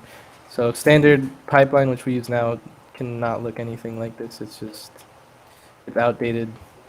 Um, I have never worked with the HDRP pipeline, but I think now is the perfect time to start. I'd much rather do all the work to convert the project to that than to completely start over in Unreal Engine in an engine that I have no experience with. But I noticed in the stream with the ex devs, they had been mentioning how they really had little hopes for the game since it's made in Unity, and I think just just that is ignorant. I think people underestimate Unity and what it can do. So I definitely want to stay true to what I've been working with for years and just continue to learn it and do better with it. And I think um, now's my chance to start using HDRP and bring this project to the next level. Because with this new tripod, it definitely it needs to be done to do it justice. So here's the tripod in HDRP. Okay. Yeah, again, looking at this like as an indie project, it seems good. You guys are really pursuing detail, clearly, passionately. So, Definitely yeah. just want to keep up with the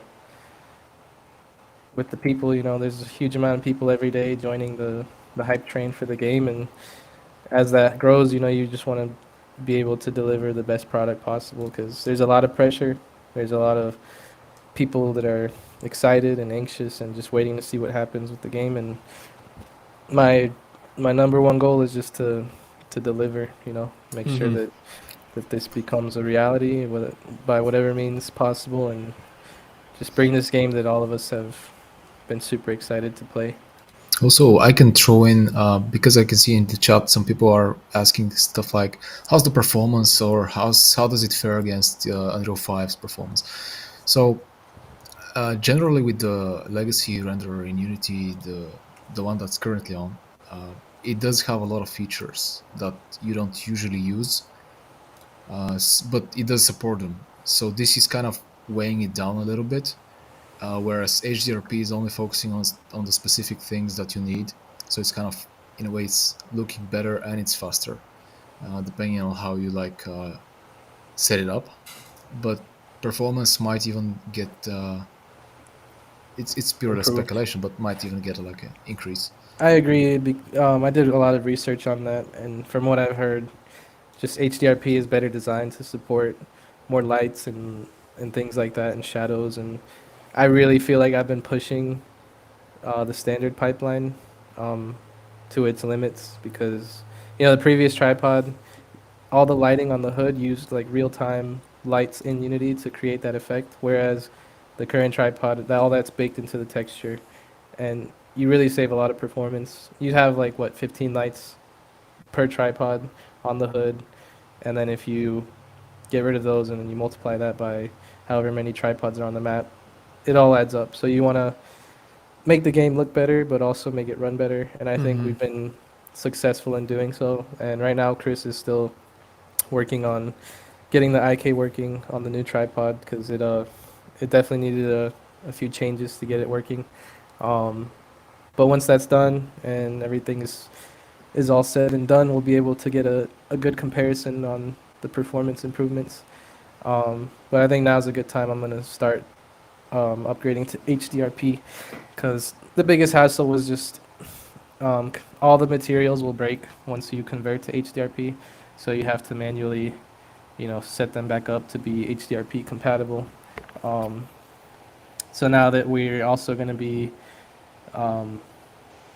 redesigning the map is a perfect time to start this process. And these are things that, in the past I didn't think were necessary, but I really want this game to feel like a game made in 2023. I don't want it to feel like something that's an old game or like a PS2 game that people say like. So it's a matter of just staying current and just doing better. That's the goal, is just do better every day and improve and make the best game possible. Yeah, I'd love to dive into some questions about the future and some other things you said. But I also want to appreciate everyone's time here and everything we've seen so far. Does anyone, I know Raph, you mentioned before, does anyone have to leave, or are we still good to keep rolling? Elder? I'm good. Okay. Dylan, Chris, you good? I'm working on horns. So perfect motivation to get it done. So yeah, I'm chilling. I'm hanging out. Let's do it. I'm Alright. fine too. I don't have anything got going on right now. Okay, cool. Earlier you made, okay, first of all, chat, can we just appreciate these guys for the work we've seen? See some claps in chat, see some emojis in chat. These guys are clearly putting heart into what they're doing, and it's really good to see. So yeah, awesome. Good stuff. I'm glad you guys are here. Hope you guys are enjoying the stream. If you are, please leave a like. Now we have, I do have questions for you, but you did mention earlier, I heard you say new map. So what does that entail? Is that something that's like on the horizon, or what's going on there? Yeah, it's a relatively new idea. The closed testers feel that the current map feels too crammed, like it's too small. It's a 2 by 2 kilometer area. Most of that map was recycled from one of the maps from my last game, Emerge NYC, which was what you see in the very first video I posted. Basically, like I said, when I started that idea, that was the very first day of this game. I just dragged the tripod model onto that map, and what I did when I kind of advanced in the development was I completely like changed and revamped that map, so it's completely different than the one in Emerge NYC, but it's still small. Like, so when you have 6 or 7 tripods, it feels like you can't even step outside without being killed. So a lot of people had brought up their concerns about a new map, and there's different options. I know, like Slendy said in your stream, like he saw a lot of assets from the asset store that are in the game, which that's true because I tell people it's not, you can't be ashamed or shamed anybody for using assets because that's what they're there for. But at the end of the day, I think it's a game of this caliber needs to have an art style that's cohesive and everything like feels like it belongs. And it's gonna be a long process. I've got options of like hiring an environmental art team because one guy is not gonna get the job done. It's a lot of work to be done. It's gonna be super expensive, and yeah, it's just something that I feel like I can't release the game publicly with a map like this. I think it deserves like, while it's got its super good tripod and it's gonna look great, like I think it deserves a larger map. So it's something that we're still kind of planning out and gonna execute, but I don't want to say too much yet. Okay. But yeah, so I don't want people to get too comfortable with what they've seen in terms of like the map. It could be something that we leave in as like a smaller map or just like a secondary map.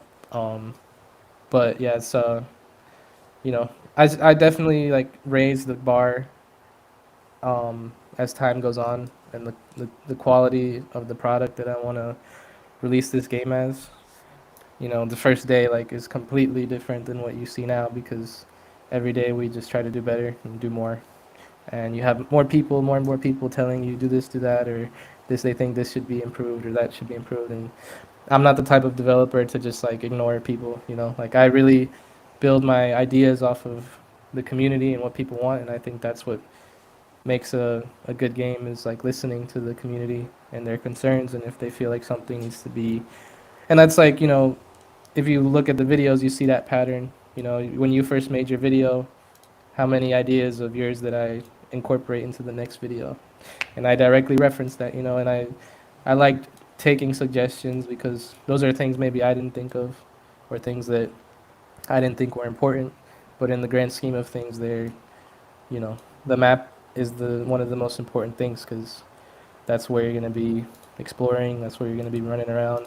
You don't want it to get old. You don't want it to feel bland and empty. So yeah, that's the news about the map. That's definitely something that might be coming now that um, I don't want to have to hit this like quarter 1 deadline.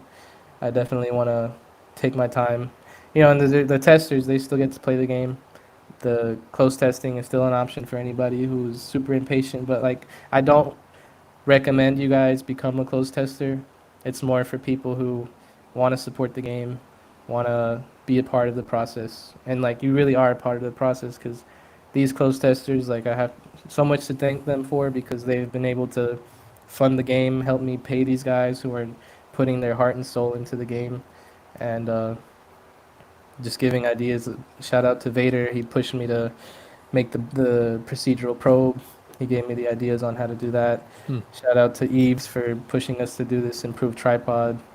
And these guys put a lot of time and effort into testing for bugs and reporting them and finding out causes of performance issues. Like when you're just one guy, it's super hard to do all of this. It's hard to make a game and test it, figure out issues and how to recreate them and things like that. So I definitely need these guys. This game has no funding. It has no investors. This is purely like make it happen by any means necessary.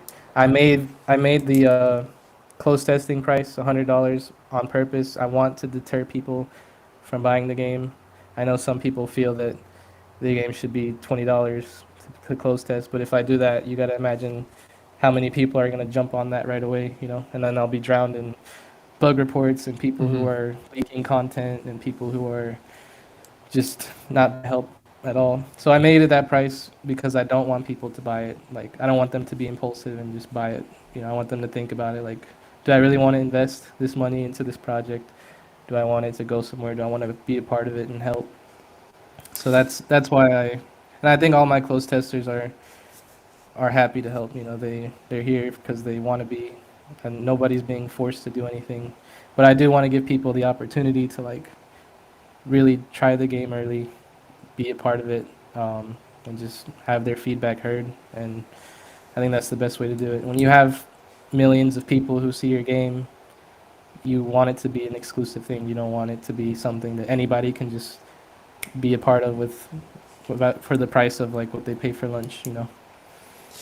Yeah, yeah, about that, I believe you can set limits on Patreon tiers, like how many people can sign up. But what you're saying is you set at that price so that the people who are testing are ones that want to be there more so than people who would be paying only $20 to hop in. Is that essentially? Exactly. And I think anybody can look at that price and think what they want. I know people might think this is like a cash grab or something, where it's really not. But I mean, anybody's entitled to their opinion. But I'm trying to be strategic about this. Um, I'm trying to make the best game possible, and I think this was the best way to do it. Because, like I said, we have no funding to make a game. If any developer knows, making a game is expensive. It's super time consuming. I like don't want to use people like Elda and Gargoyle and Chris and Kaneki. Like I don't want them to put in their work and then not be able to like pay them for their work. You know, I feel like that's just not right. So being able to like pay them. This is my full-time job. You know, I don't work other than being a game developer. So you know, somehow you have to find a way to, whether it's crowdfunding like Kickstarter or Indiegogo. I didn't feel like that was a good fit for this game. But I think this way, the guys that put their money in, rather than crowdfunding where you put your money in and you wait months or years for the game to finish, these guys get instant access to the current build as well as any future builds as they come. And they also get, you know, direct access to me and instant access to like give out ideas or suggestions or concerns. So I think most of them are happy with their purchase, you know, and I'm always like trying to make that clear to people that I'm not here like trying to scam anybody. I'm not here to steal anybody's money. Like this is purely for the cause, you know. Something you'd mentioned earlier about like making decisions, and I guess it's a good time with this talking about closed testers and them giving you feedback. How do you process like priorities? So like, how do you decide how to factor which element takes highest priority? Like, how do you balance doing what you want as opposed to what fans want? And is it mostly like the closed testers that have that biggest say? Yeah, definitely. It's mostly like whatever I see come up as a common topic, the most. So like if five guys mention the same thing, then I'll be like, okay, this is definitely something I should look into, whether it's a bug report or a new feature or, something to redo or improve on. Like the map is one of those things that has come up multiple times, and I feel like, okay, if these guys, if the short, like, or the small amount of close testers have all mentioned the same thing, it's probably worth looking into. Um, and I think, yeah, the best thing to do is listen to them, because when you release the game, it's going to be that times 1,000. You'll have 1,000 more people telling you the same thing. So you want to catch on to these things early into the development, and yeah, it's just a matter of listening to the people and what they want. Because if I was just to go by myself, like, this game would be probably heading a whole completely different direction. And yeah. I think there's some things to that, like you definitely will be showing your character in this game, and like how you want the game to be. So do you have like a line though? Because it's like you could have a million people telling you to put in a million different things. So like how do you define that line of like, okay, we're not putting this in, but this is something I do really want to put in, while balancing that. It's tough. It's a case by case thing. Um, some things are just like ridiculously, like, not possible, or something that's like, just not worth it. Other things are, perfectly reasonable things that won't take too long to do, and then I'll do them because, I'll be like, it's a great idea, or it's something like, oh, why didn't I think of that? Or this is like something that's so small but can change like the whole vibe. Like little things like hearing screams from the cages, like that was a great suggestion. And that's something that, like, as the tripods walk past you when you're hiding in a building, you'll hear people like yelling for help. Things like you said with the spotlights kind of shining on you, that was a great little thing that I Hmm. thought was awesome.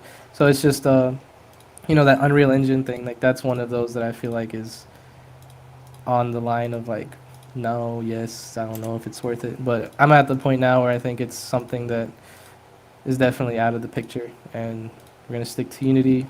We're gonna hit HDRP, and we're gonna show, like, here's the best that the game can look, and we're gonna show what Unity has to offer. Yeah, that's interesting.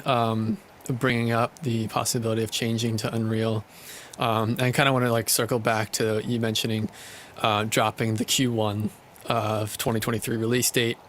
How does moving forward with the HDRP relate to future updates? Like, what's it going to take to move the game forward is now to the HDRP Unity?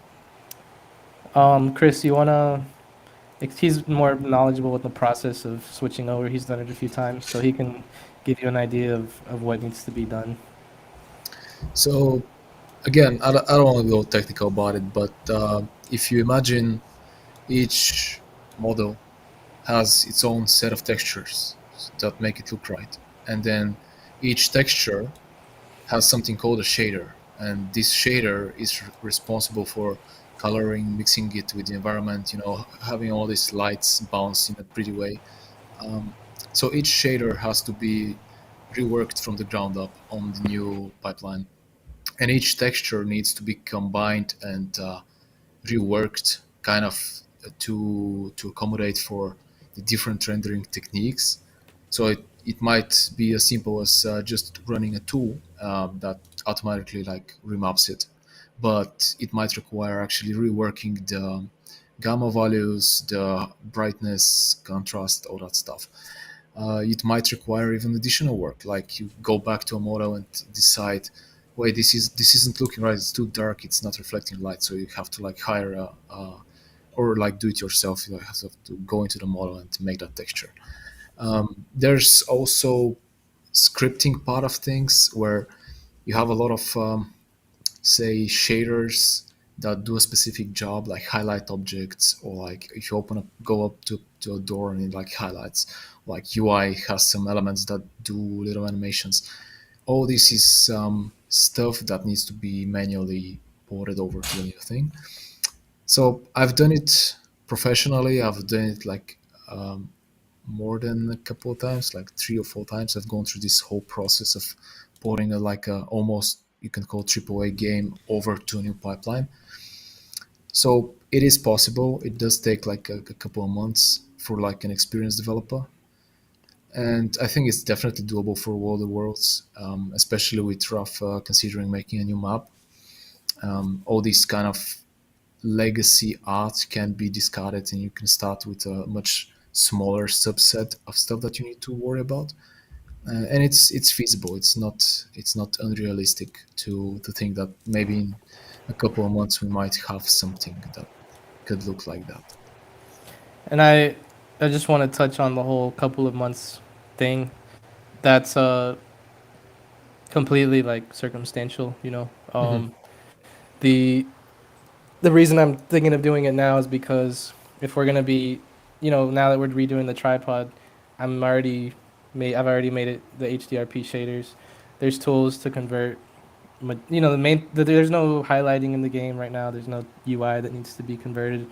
It would essentially just be materials of assets, and I'm sure there's ways to batch do those because essentially it's just there's pre-made shaders for HDRP. So it won't take too long, especially if we're gonna be kind of starting from the base. Like if we have the old map and I have to go through and convert everything in there to HDRP, it could take a while. But you know, now that we're kind of starting not from scratch, but like from a cleaner slate than the jumbled map that we had before, which was just like a compilation of assets with different art styles and whatnot. It's a task, but I think it's something that's justified, something that's worth doing in the long run. And yeah, I think it's. Yeah, I do want to like take back the thing about a couple of months. It's like just I think figures for pushed. like a whole Yeah. AAA game that's completely finished, like for sure, when it has all these, this isn't AAA, this isn't a complete If you game. have like So a bunch of developers working alongside, you know, like a team and stuff. Yeah. Yeah. Yeah. Um, I had a question. I lost it. I can't remember. We've been talking for a while. I appreciate you guys being here. This is a good, no problem. good talk. This is fun, dude. A lot of fun. Oh, good, good. Thank you, For thank you. sure. Let's see. Yeah, so I guess my question to that was, it's mostly something like shaders that would have to be changed. Like as far as like the coding, like under the hood, that can remain. Or That all stays the same. Essentially, like let's say you have a material, right? It's set on a standard Unity shader that's Yeah. standard render pipeline.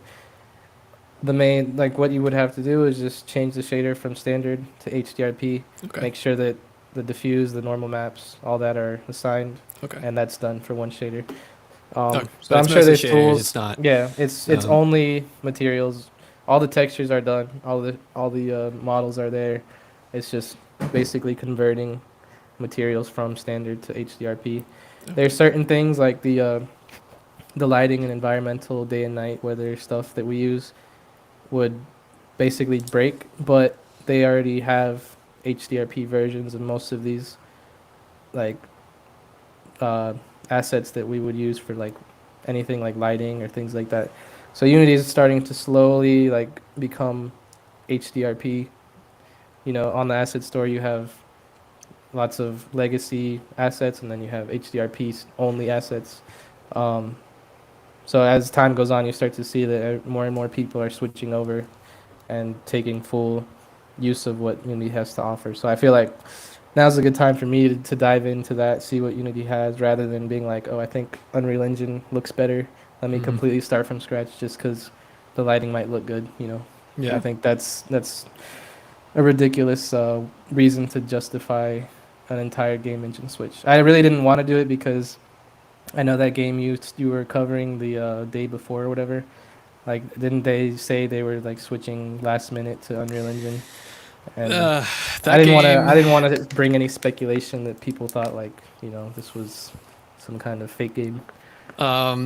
Yeah, well, I mean, I would say the biggest difference between you guys and the day before is the day before is showing us scripted gameplay, and what we're seeing from you guys is like in game, like we're actually seeing the product you're working on. So that I wouldn't even put you guys in the same category, but I think doing something big like switching Unreal would be something to like let people know about, and obviously.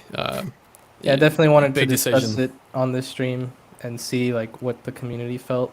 This morning I was a lot more like thinking about it, but Mhm. definitely after talking to Chris and just seeing like what the community thinks and like Yeah, I'm doing more curious. research on HDRP, I was like, okay, we have Yeah, this alternative. I'm curious, like how you're processing like these moves, and some look at it and call it a setback. Some look at it and say, "Hey, they're making the game better." Um, Obviously, you made this choice, so you think it's worth it. So some people are. I see in the community, some thoughts are, well, the tripods kind of look similar. Was it worth the 2 months when there could have been other things being worked on? So, obviously while Elda was doing his tripod, I could be doing things which I did, since the video there's been a lot of optimization.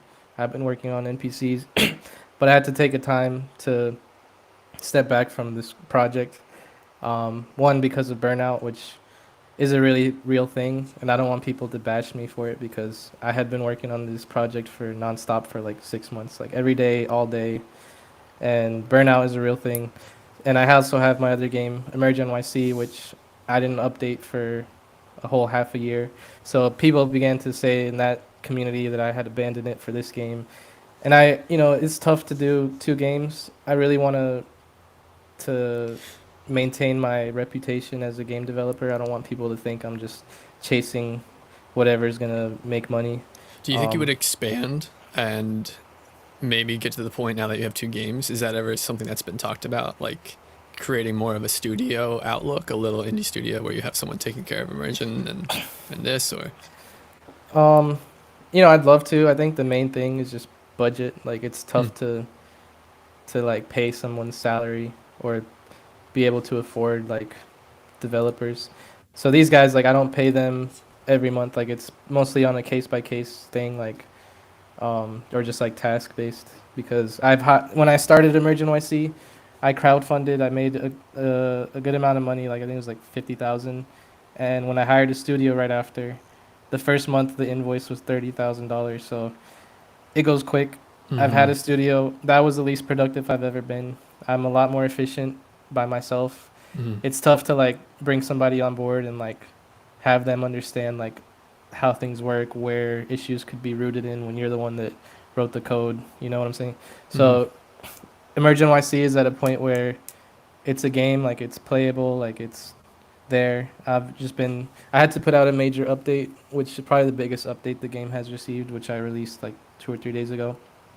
Now, Um, you also mentioned that you changed your class of firefighter to 2000 yeah, to so that next year or list 2 years. expires in 2025.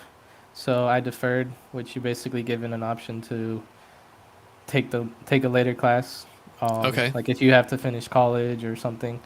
So I really didn't want to rush this game, and Okay. So with that these was the big main reason I changes, said Q1 because the class that I would be in would have been in a month or two, okay. and I didn't want to like rush the game, and otherwise it would have been 4 months of silence because the academy is 18 weeks, and then you have your probationary period, and I wouldn't have had time to work on the game at all for like a good 4 or 5 months.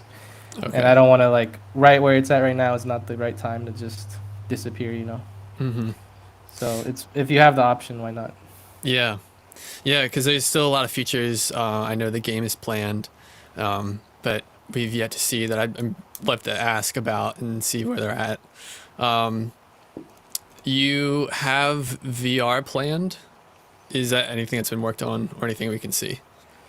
Um, in terms of VR right now, like I don't have plans to bring like full VR support with arms and like being able to grab things.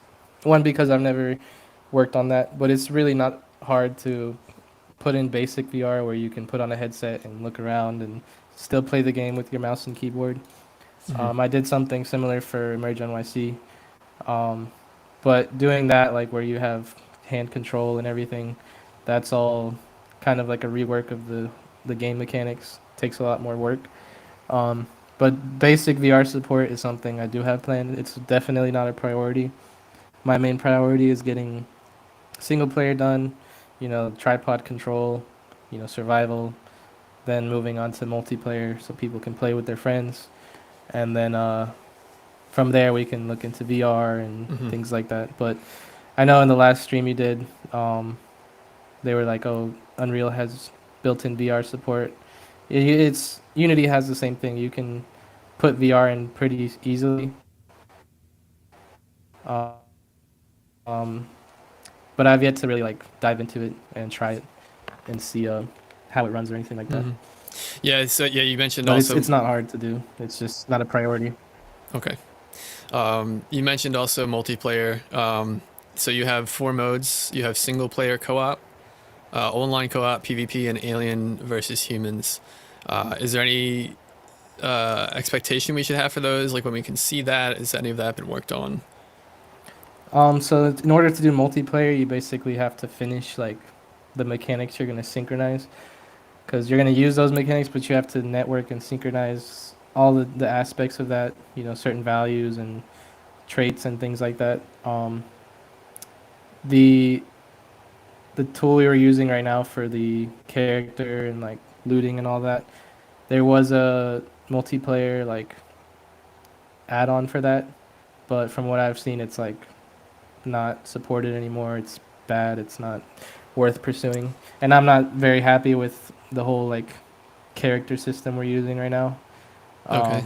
So I don't want to like start building multiplayer on top of that when it's going to be replaced in the future anyway. So I'd rather get everything done, with the single player aspect, and then from there is when you start to work on multiplayer things. But yeah, I do Okay. want to have you'll have 2 multiplayer game modes where it's basically, I wouldn't call it a battle royale, but it's battle royale aspects where it's kind of like every man for themselves. But if you want to team up with strangers or friends, you can do that. And basically, it's last man standing, or out surviving the tripods. And then you have the other game mode where people can play as the aliens as well, and it's basically last man standing as well, but on either side. So those are just the ideas. Multiplayer has not been started. There's nothing to show there, but it's something. There's a whole multiplayer aspect to Emerge NYC, so I do have experience networking and stuff. So I think I played with you one time. We played Emerge NYC together. Yep. So I know how to do multiplayer, but in order to do it and not waste time and effort, you gotta make sure the things that you want to synchronize are all ready to go. Okay. There's also plans for, I believe you have plans for environmental destruction and NPC upgrades as far as like hostile groups and followers. Is that in the pipeline, and can we see any of that? Or when should we expect to? Yeah, I mean, right now I'm working on the NPCs. Okay. I already had done, being able to rob the NPCs and take things from them. So now it's a matter of doing the opposite, which is them being able to be hostile towards you. But you got to find a good way to do that where it makes the player feel actually threatened and not just like blast them, because they're trying to rob you. So I'm trying to find the right balance. I'm working on that. Mostly what I'm working on now is getting them to look natural and react how they're supposed to. In the last close testing build, like the last video, a lot of people noticed they weren't running away properly and they weren't reacting how they should. So that's something that I've addressed already. So yeah, it's still work to do on the NPCs, but that's what I'm working on right now. And yeah, I'm excited to show everything once it's ready. I can't really show anything now because, the tripods are still being implemented. It's no point in showing old footage or things that are going to be replaced in the next few weeks. So I think next month we could have something to show, like gameplay, with the new tripods and HDRP and maybe some of the new map. But right now, it's definitely we're taking a step back to really improve where we've come so far. Mm-hmm. We're not really losing progress. It's more just kind of polishing, making sure that before we get too far ahead of ourselves that we've done justice to the things that we've done so far. Because, like I said, Elda definitely is making all of us step our games up to do the best that we can to Mm-hmm.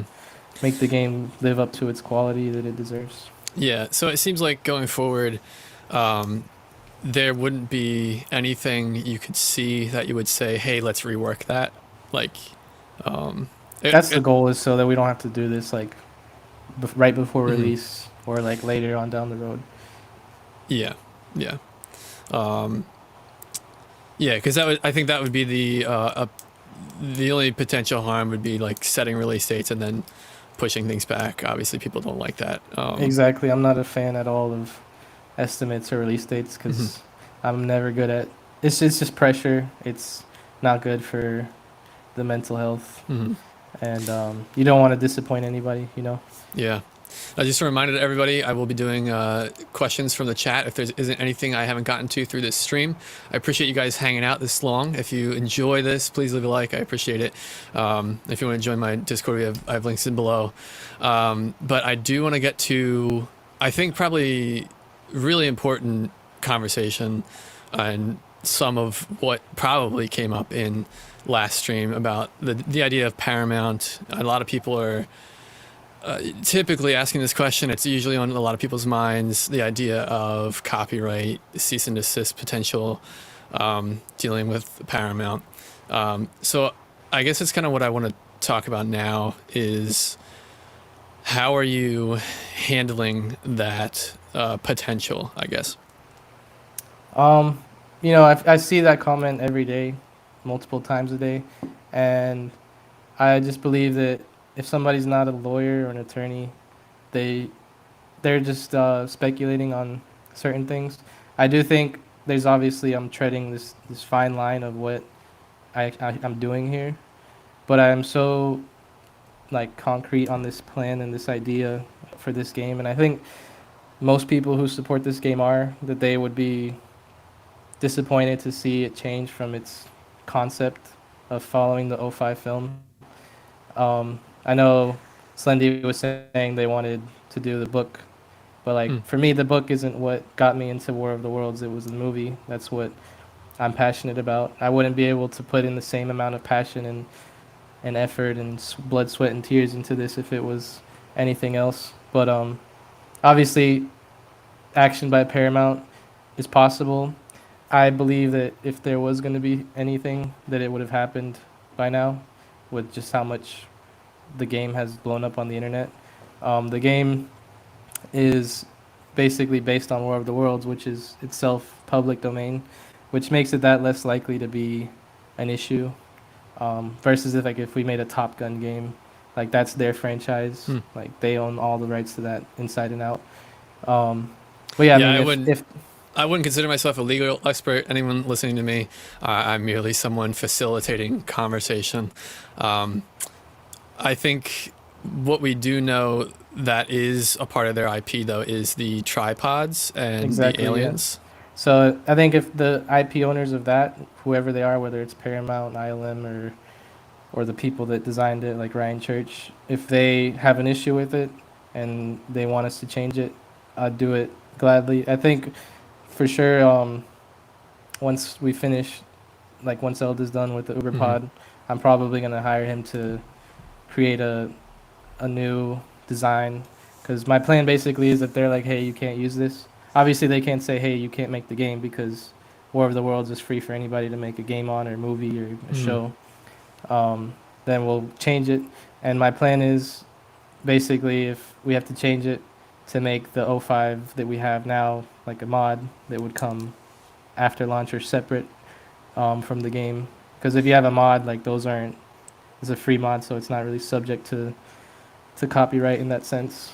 Yeah, that was going to be my next question. So you say you have backups, and it would have been do you have anything in the works now? Is it something that closed testers can see You know, because they're you know buying in right to close tests and work on this game with models that they might not end up actually being able to play with if, say, you know, let's say hypothetically Paramount comes and day one the game gets released, they just bring the hammer down and say, hey, you can't use these models. Do you Yeah, I have mean that's stuff why now like that people can see?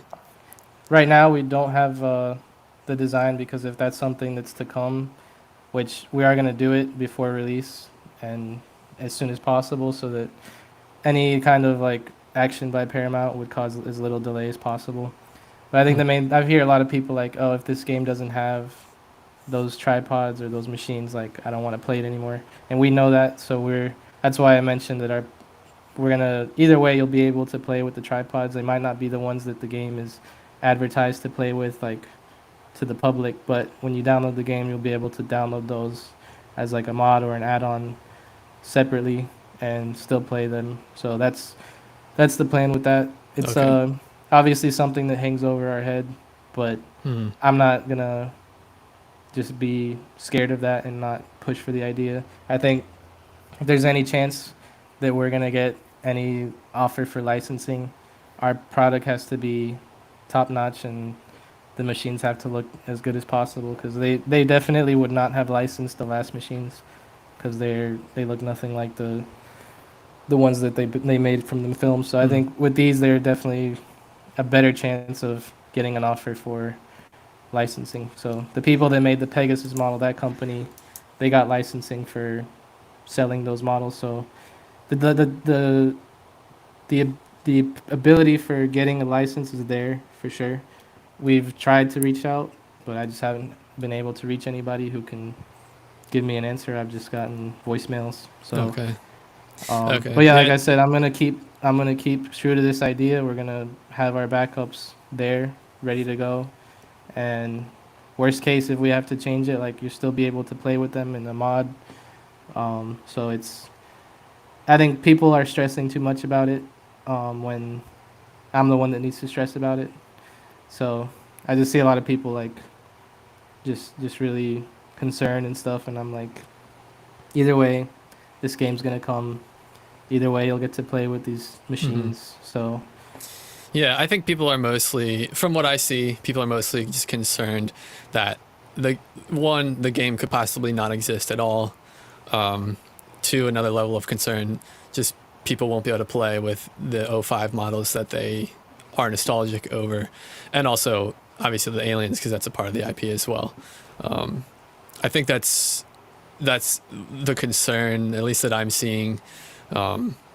But I would be really curious. I would be really curious to see, especially seeing Eld's modeling abilities, what you guys do come up with for backups. I think it would be really neat. Even if Paramount doesn't come down and like everything miraculously works and like they don't shut anything down, like it'd be still cool to see what you guys would have used. But I think it would be curious for people who are interested in the game to see what they might be playing in the future if something does take a wrong turn. definitely. But yeah, for now, I mean, we're focused on the idea, the original goal, and that's something that you know, will be done and it'll be Mm. ready. Like it's this appropriate measures will be taken to make sure that the game's gonna release regardless. We Mm. can release the War of the Worlds game. It doesn't have to use the tripod from the movie, but like I said, it can be a mod, and that would avoid any issues Mm. because it's not really in the game that we're selling. So that's basically my plan. But like I said, the movie is the reason I'm making this game. Like I'm Mm. so adamant about it. The movie's about to be 20 years old, so it's public domain, 20-year-old movie. I don't see anything happening because if it would have happened by now, I mean, it would have happened by now if something were to happen. But it Potentially. could happen right before release or after Yeah. release. So Um, that's why we're gonna have the measures in place for that. yeah. Yeah, because when I first saw these new models, they obviously look super amazing. But being more accurate, some people are, and again, I'm looking at community comments as well. Some people are saying like, well, they're flying closer to the sun essentially, so wouldn't this be I mean, I think more of a either chance way, of getting a cease and desist? yeah, I think either way, with the old one or the new one, it would have the same amount Mhm. of chance. I think with this one, it actually improves our chances of being taken seriously by. Because of the new approach. So yeah, I didn't really know your approach was to try to get to licensing. So that's how you're looking at this: is you want to make it as close as possible to get licensing, essentially.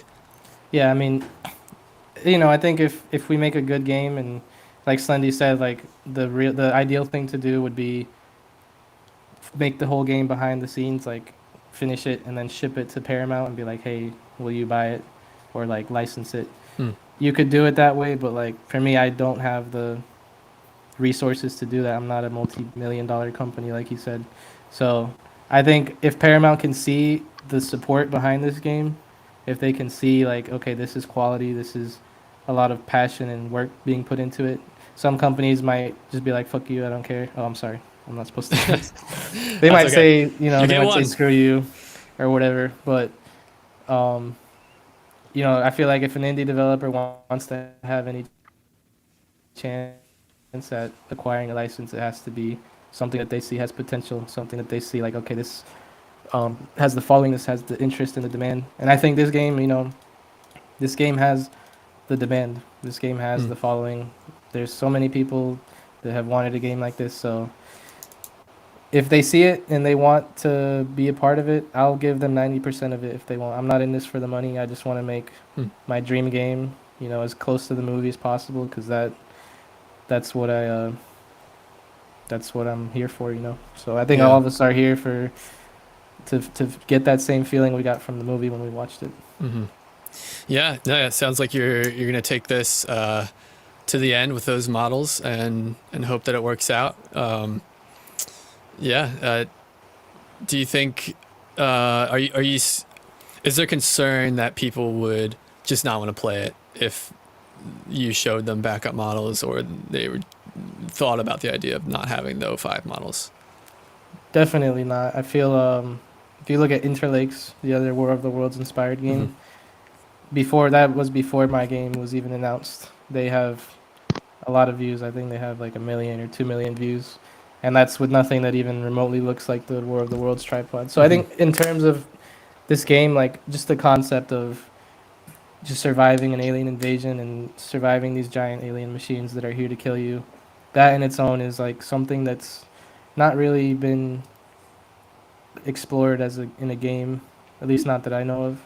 So I think that's why these two games are really like popular, because people want to see this idea come to life. Hmm. I'm just choosing to try to chase this idea closer to the movie, which is obviously risky, but it's something that I feel like is worth doing. And like I said, you don't the new models will look great, I'm sure, because I'm hoping Elda will be open to doing it.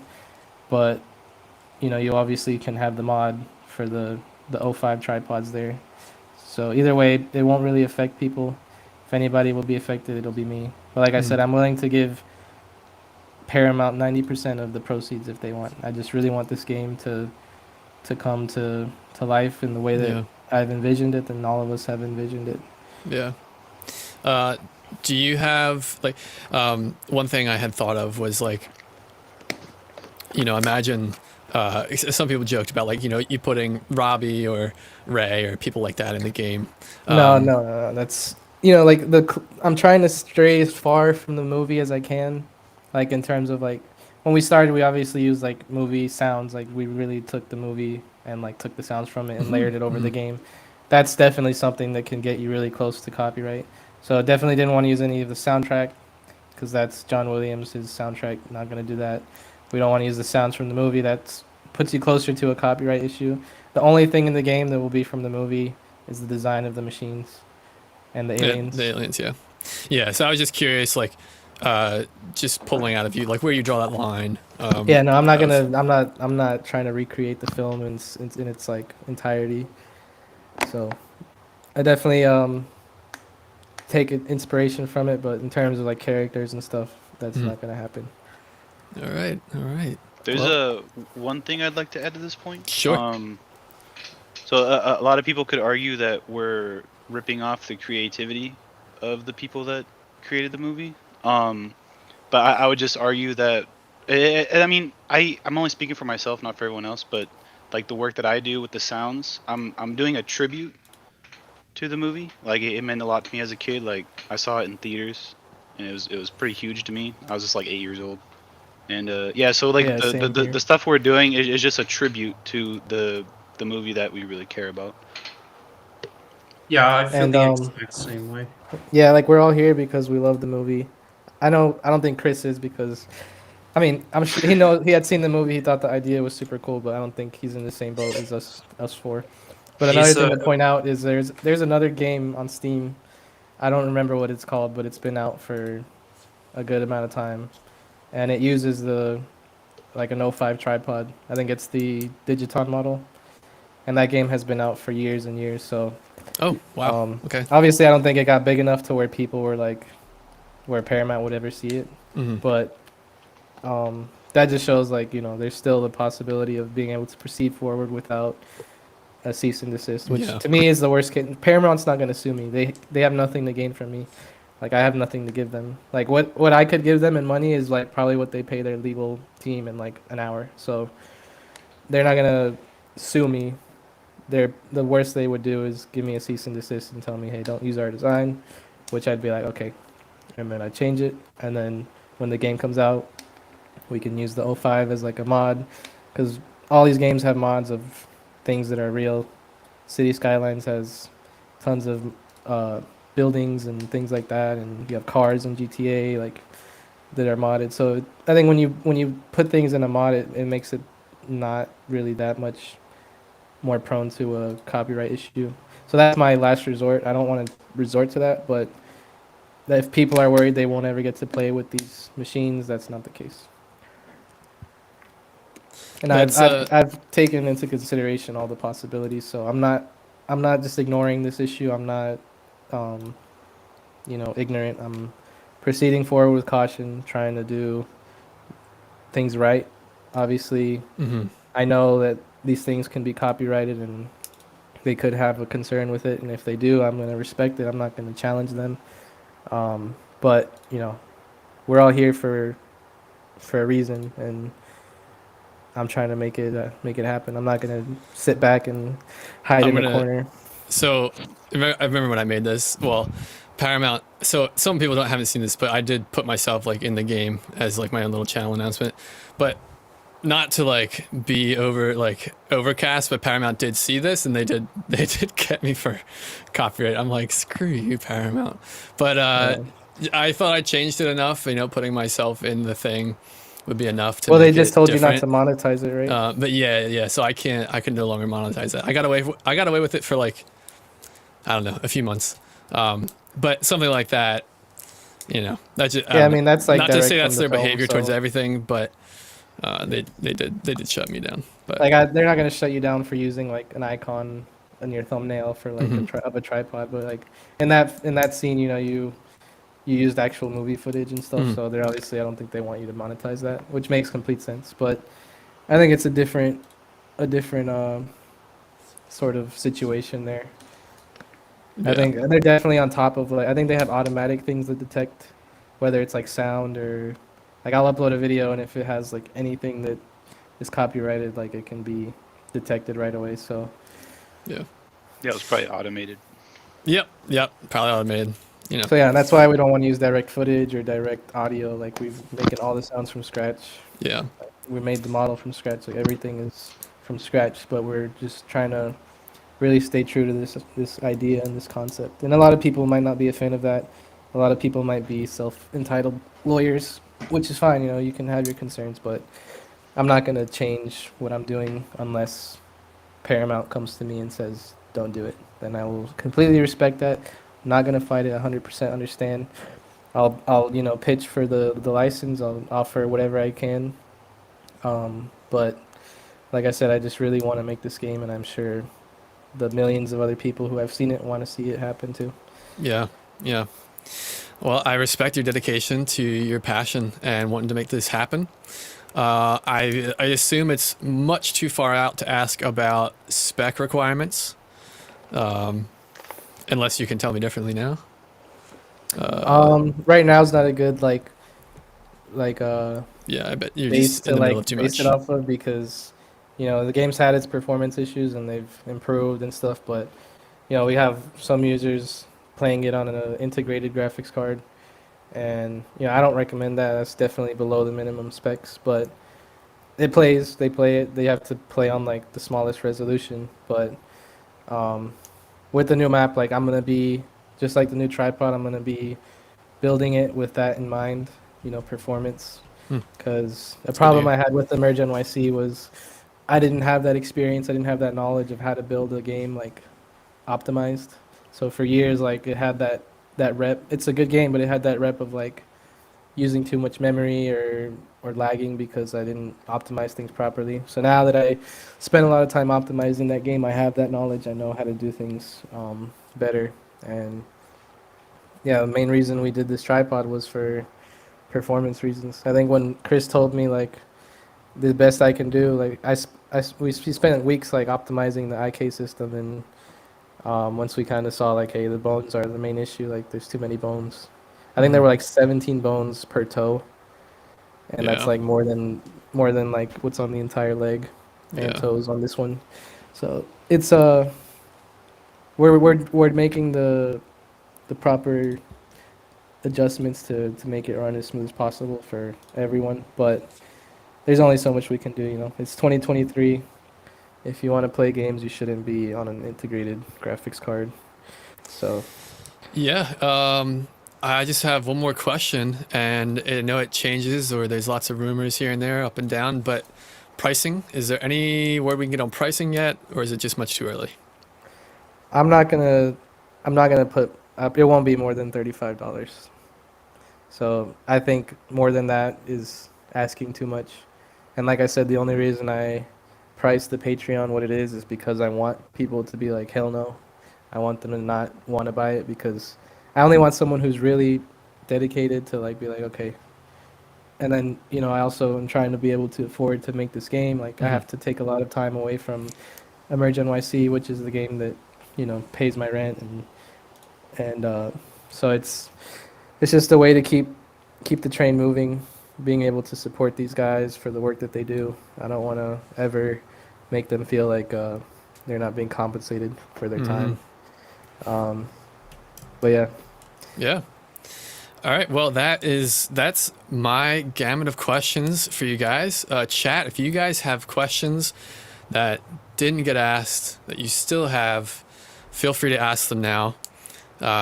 But guys, I really, really appreciate you coming on. I appreciate all this energy you guys are putting in, and I'm again honored to have you here on my show. I really appreciate this. Yeah, it's been a pleasure. You're the man, Void. Thank you. Yeah, I'm it's been glad you got great. to meet these guys because while everybody associates RAF with War of the Worlds, like the sounds wouldn't be what they are, the visuals wouldn't be what they are without the help of these guys, And I'm not.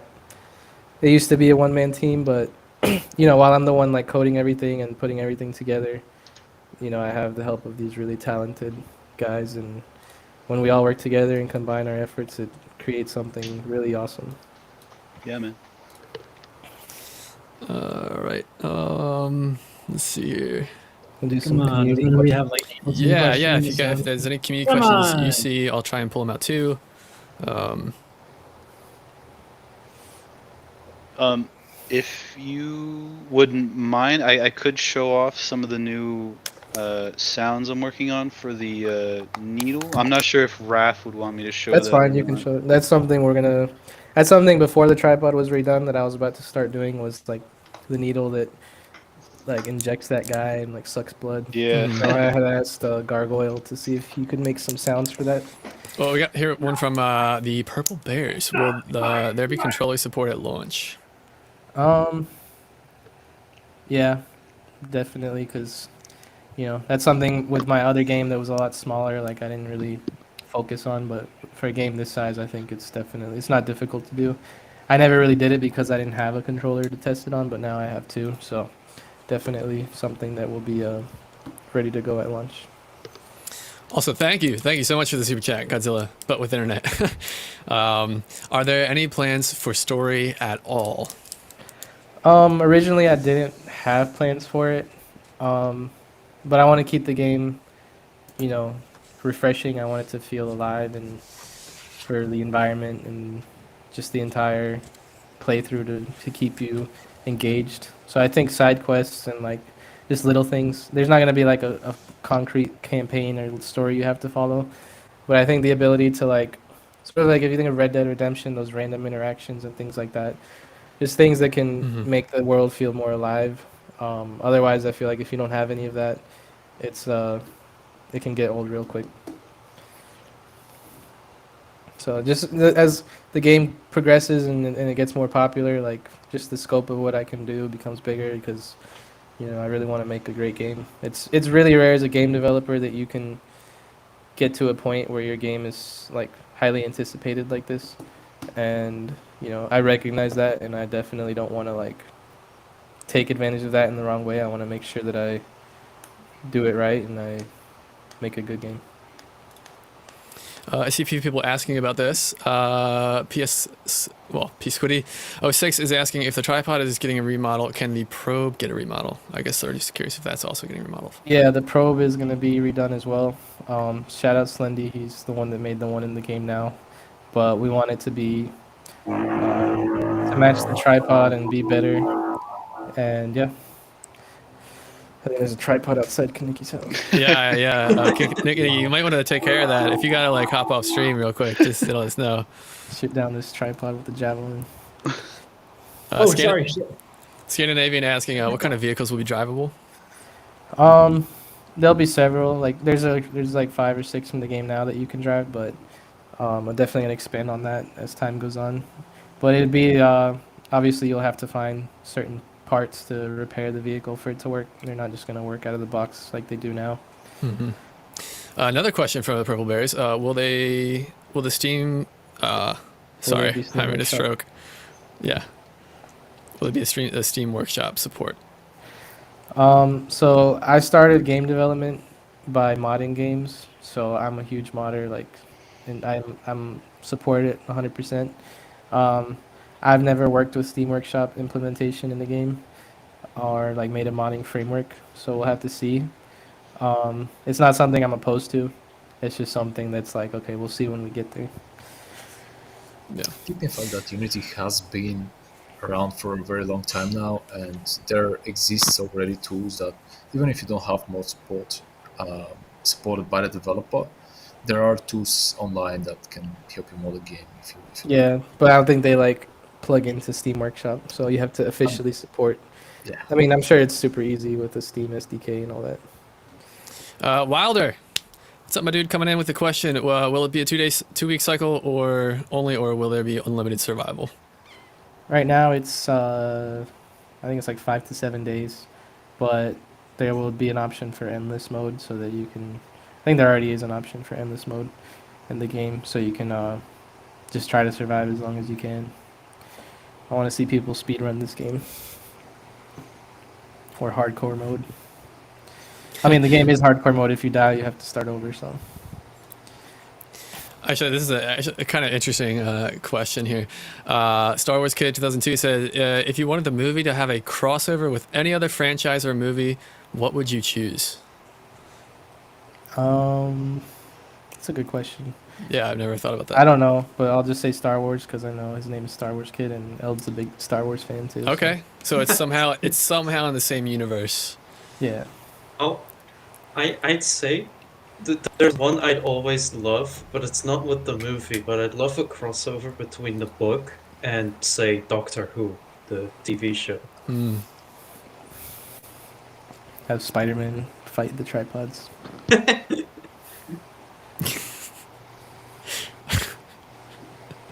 That would be pretty wild. Swinging around their legs. Let's see.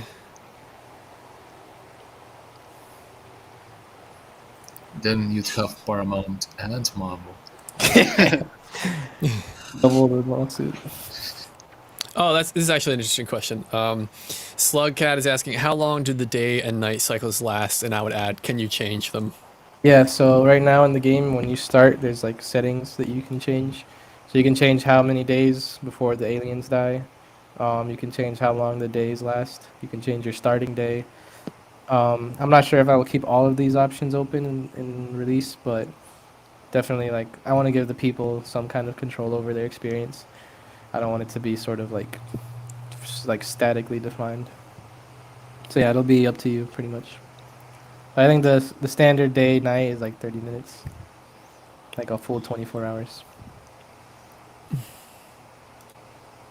Also, hello, Kit. Welcome. Kit just joined the stream. What's going on, buddy? Glad to see you here.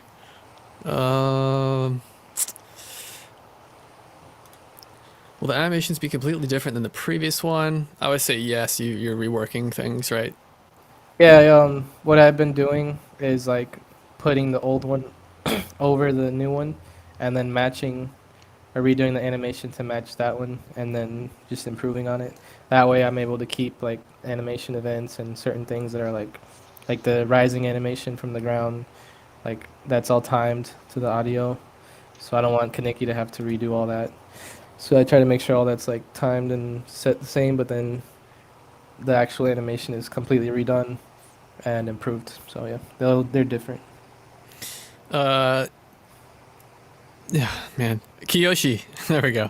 Kiyoshi UK is asking, what's the max amount of tripods in a map? And I'm assuming this is going to change greatly over time, but... Right now it's I think 6 is like the max you can have, but the new map, if everything goes well, is going to be a lot larger. So we're able to spread those out. We can actually hide tripods like if they're not even near the player anymore. So it could be any number. Right now it's 6 though in the current build. Zane, not Zane, has a... It's funny. It's a question, will there be different weapons and gears? I'm assuming they mean for the tripods, but I guess this could also be relating to players as well. Let's see. Yeah, so like I said, the current character system we're using, like I'm not a fan of it. It was basically just put in so that I could get an idea of the game and like the survival aspect of it. So all that's going to be improved or replaced completely. So there'll be a good amount of weapons and different gear and stuff that you can use. Everything you see is never final. Like I'm the type of developer that I'm constantly just adding and improving and trying to keep things fresh and keep things moving and doing better. As you guys in what I see the game in a month or two, like it's not even going to come close to what the game is going to be in a month or two. Yeah, it seems like you're going to be able to be moving a little faster now with things Yeah, where they're at. it was mostly just waiting on the tripod, and I mean Eldon moved really fast. Like he put in crazy hours every day, and he works a job, so he'd get home and just sit right down and work on the tripod till bedtime. And yeah, he worked really fast. I think you mentioned something towards this, but MadMed asks, will there be random events like quakes, flooding, lightning storms, more deadly, or even having sky meteors at night? And I think you mentioned a little bit with like NPC random moments, but also this is an interesting question as well. I've never thought about like floods and earthquakes and stuff because like you don't want the natural disasters to be the main threat, but obviously there are lightning storms, like you'll see them happening as you play because that's where the aliens come down from. But I don't see the other stuff being something to make it into the game. Not to say that it won't, but it's not a plan right now. Two more questions. Opegat, I believe is how you say it. If the online mode is out, what is the max player number on a server? There's no online mode yet, as I mentioned, so I can't really give you an answer. But I do want like at least 16, 32 people. I don't see it being like 100 people because that's a lot, and two, it's like you got to get like crazy dedicated servers for that, and just can bring a lot more issues. I'm not like Dice or a big company like that can maintain big servers like that. These will be more like servers that players start themselves, and then, when the game ends, they go down. They're not always up. Right yeah, now, like in NYC, the max limit is 32 players. So okay. Yeah, I was gonna ask what's NYC's. And then finally, React is asking, will we be able to change the density of the military presence, either going for a lone survivor or massive war going on around at all times? That's a good question. Right now, it's basically like the military is more present in the beginning, and then as the days pass, like they dwindle out. But like the closed testers have a lot of like debug options and things they can use. Like you can spawn military squads and do things like that. So I definitely want to have some sort of like sandbox mode where you can obviously like free cam around and spawn military and just watch things unfold, spawn the tripods and spawn NPCs and stuff like that. So this game will be a lot of like just a lot of freedom for the player. I like to give them the ability to kind of create their own scenarios, and that's something the closed testers get to do a lot of. Cool. Well, that is it. That is our Q&A. Guys, chat, can we just appreciate these guys for their time that they gave us today, all the details, all the behind the scenes. I really appreciate you guys being here. Thank you so much.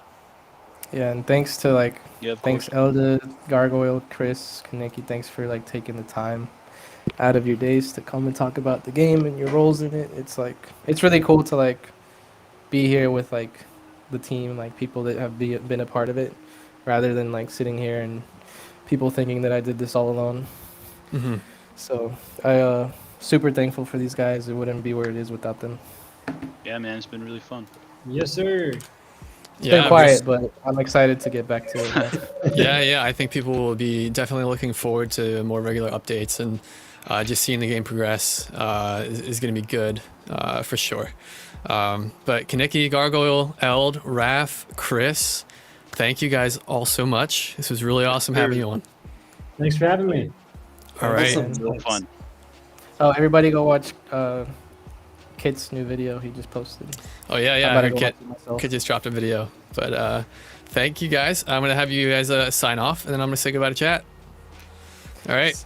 All right. See you guys. Awesome meeting you. Thanks so much. See ya. Take care. Bye.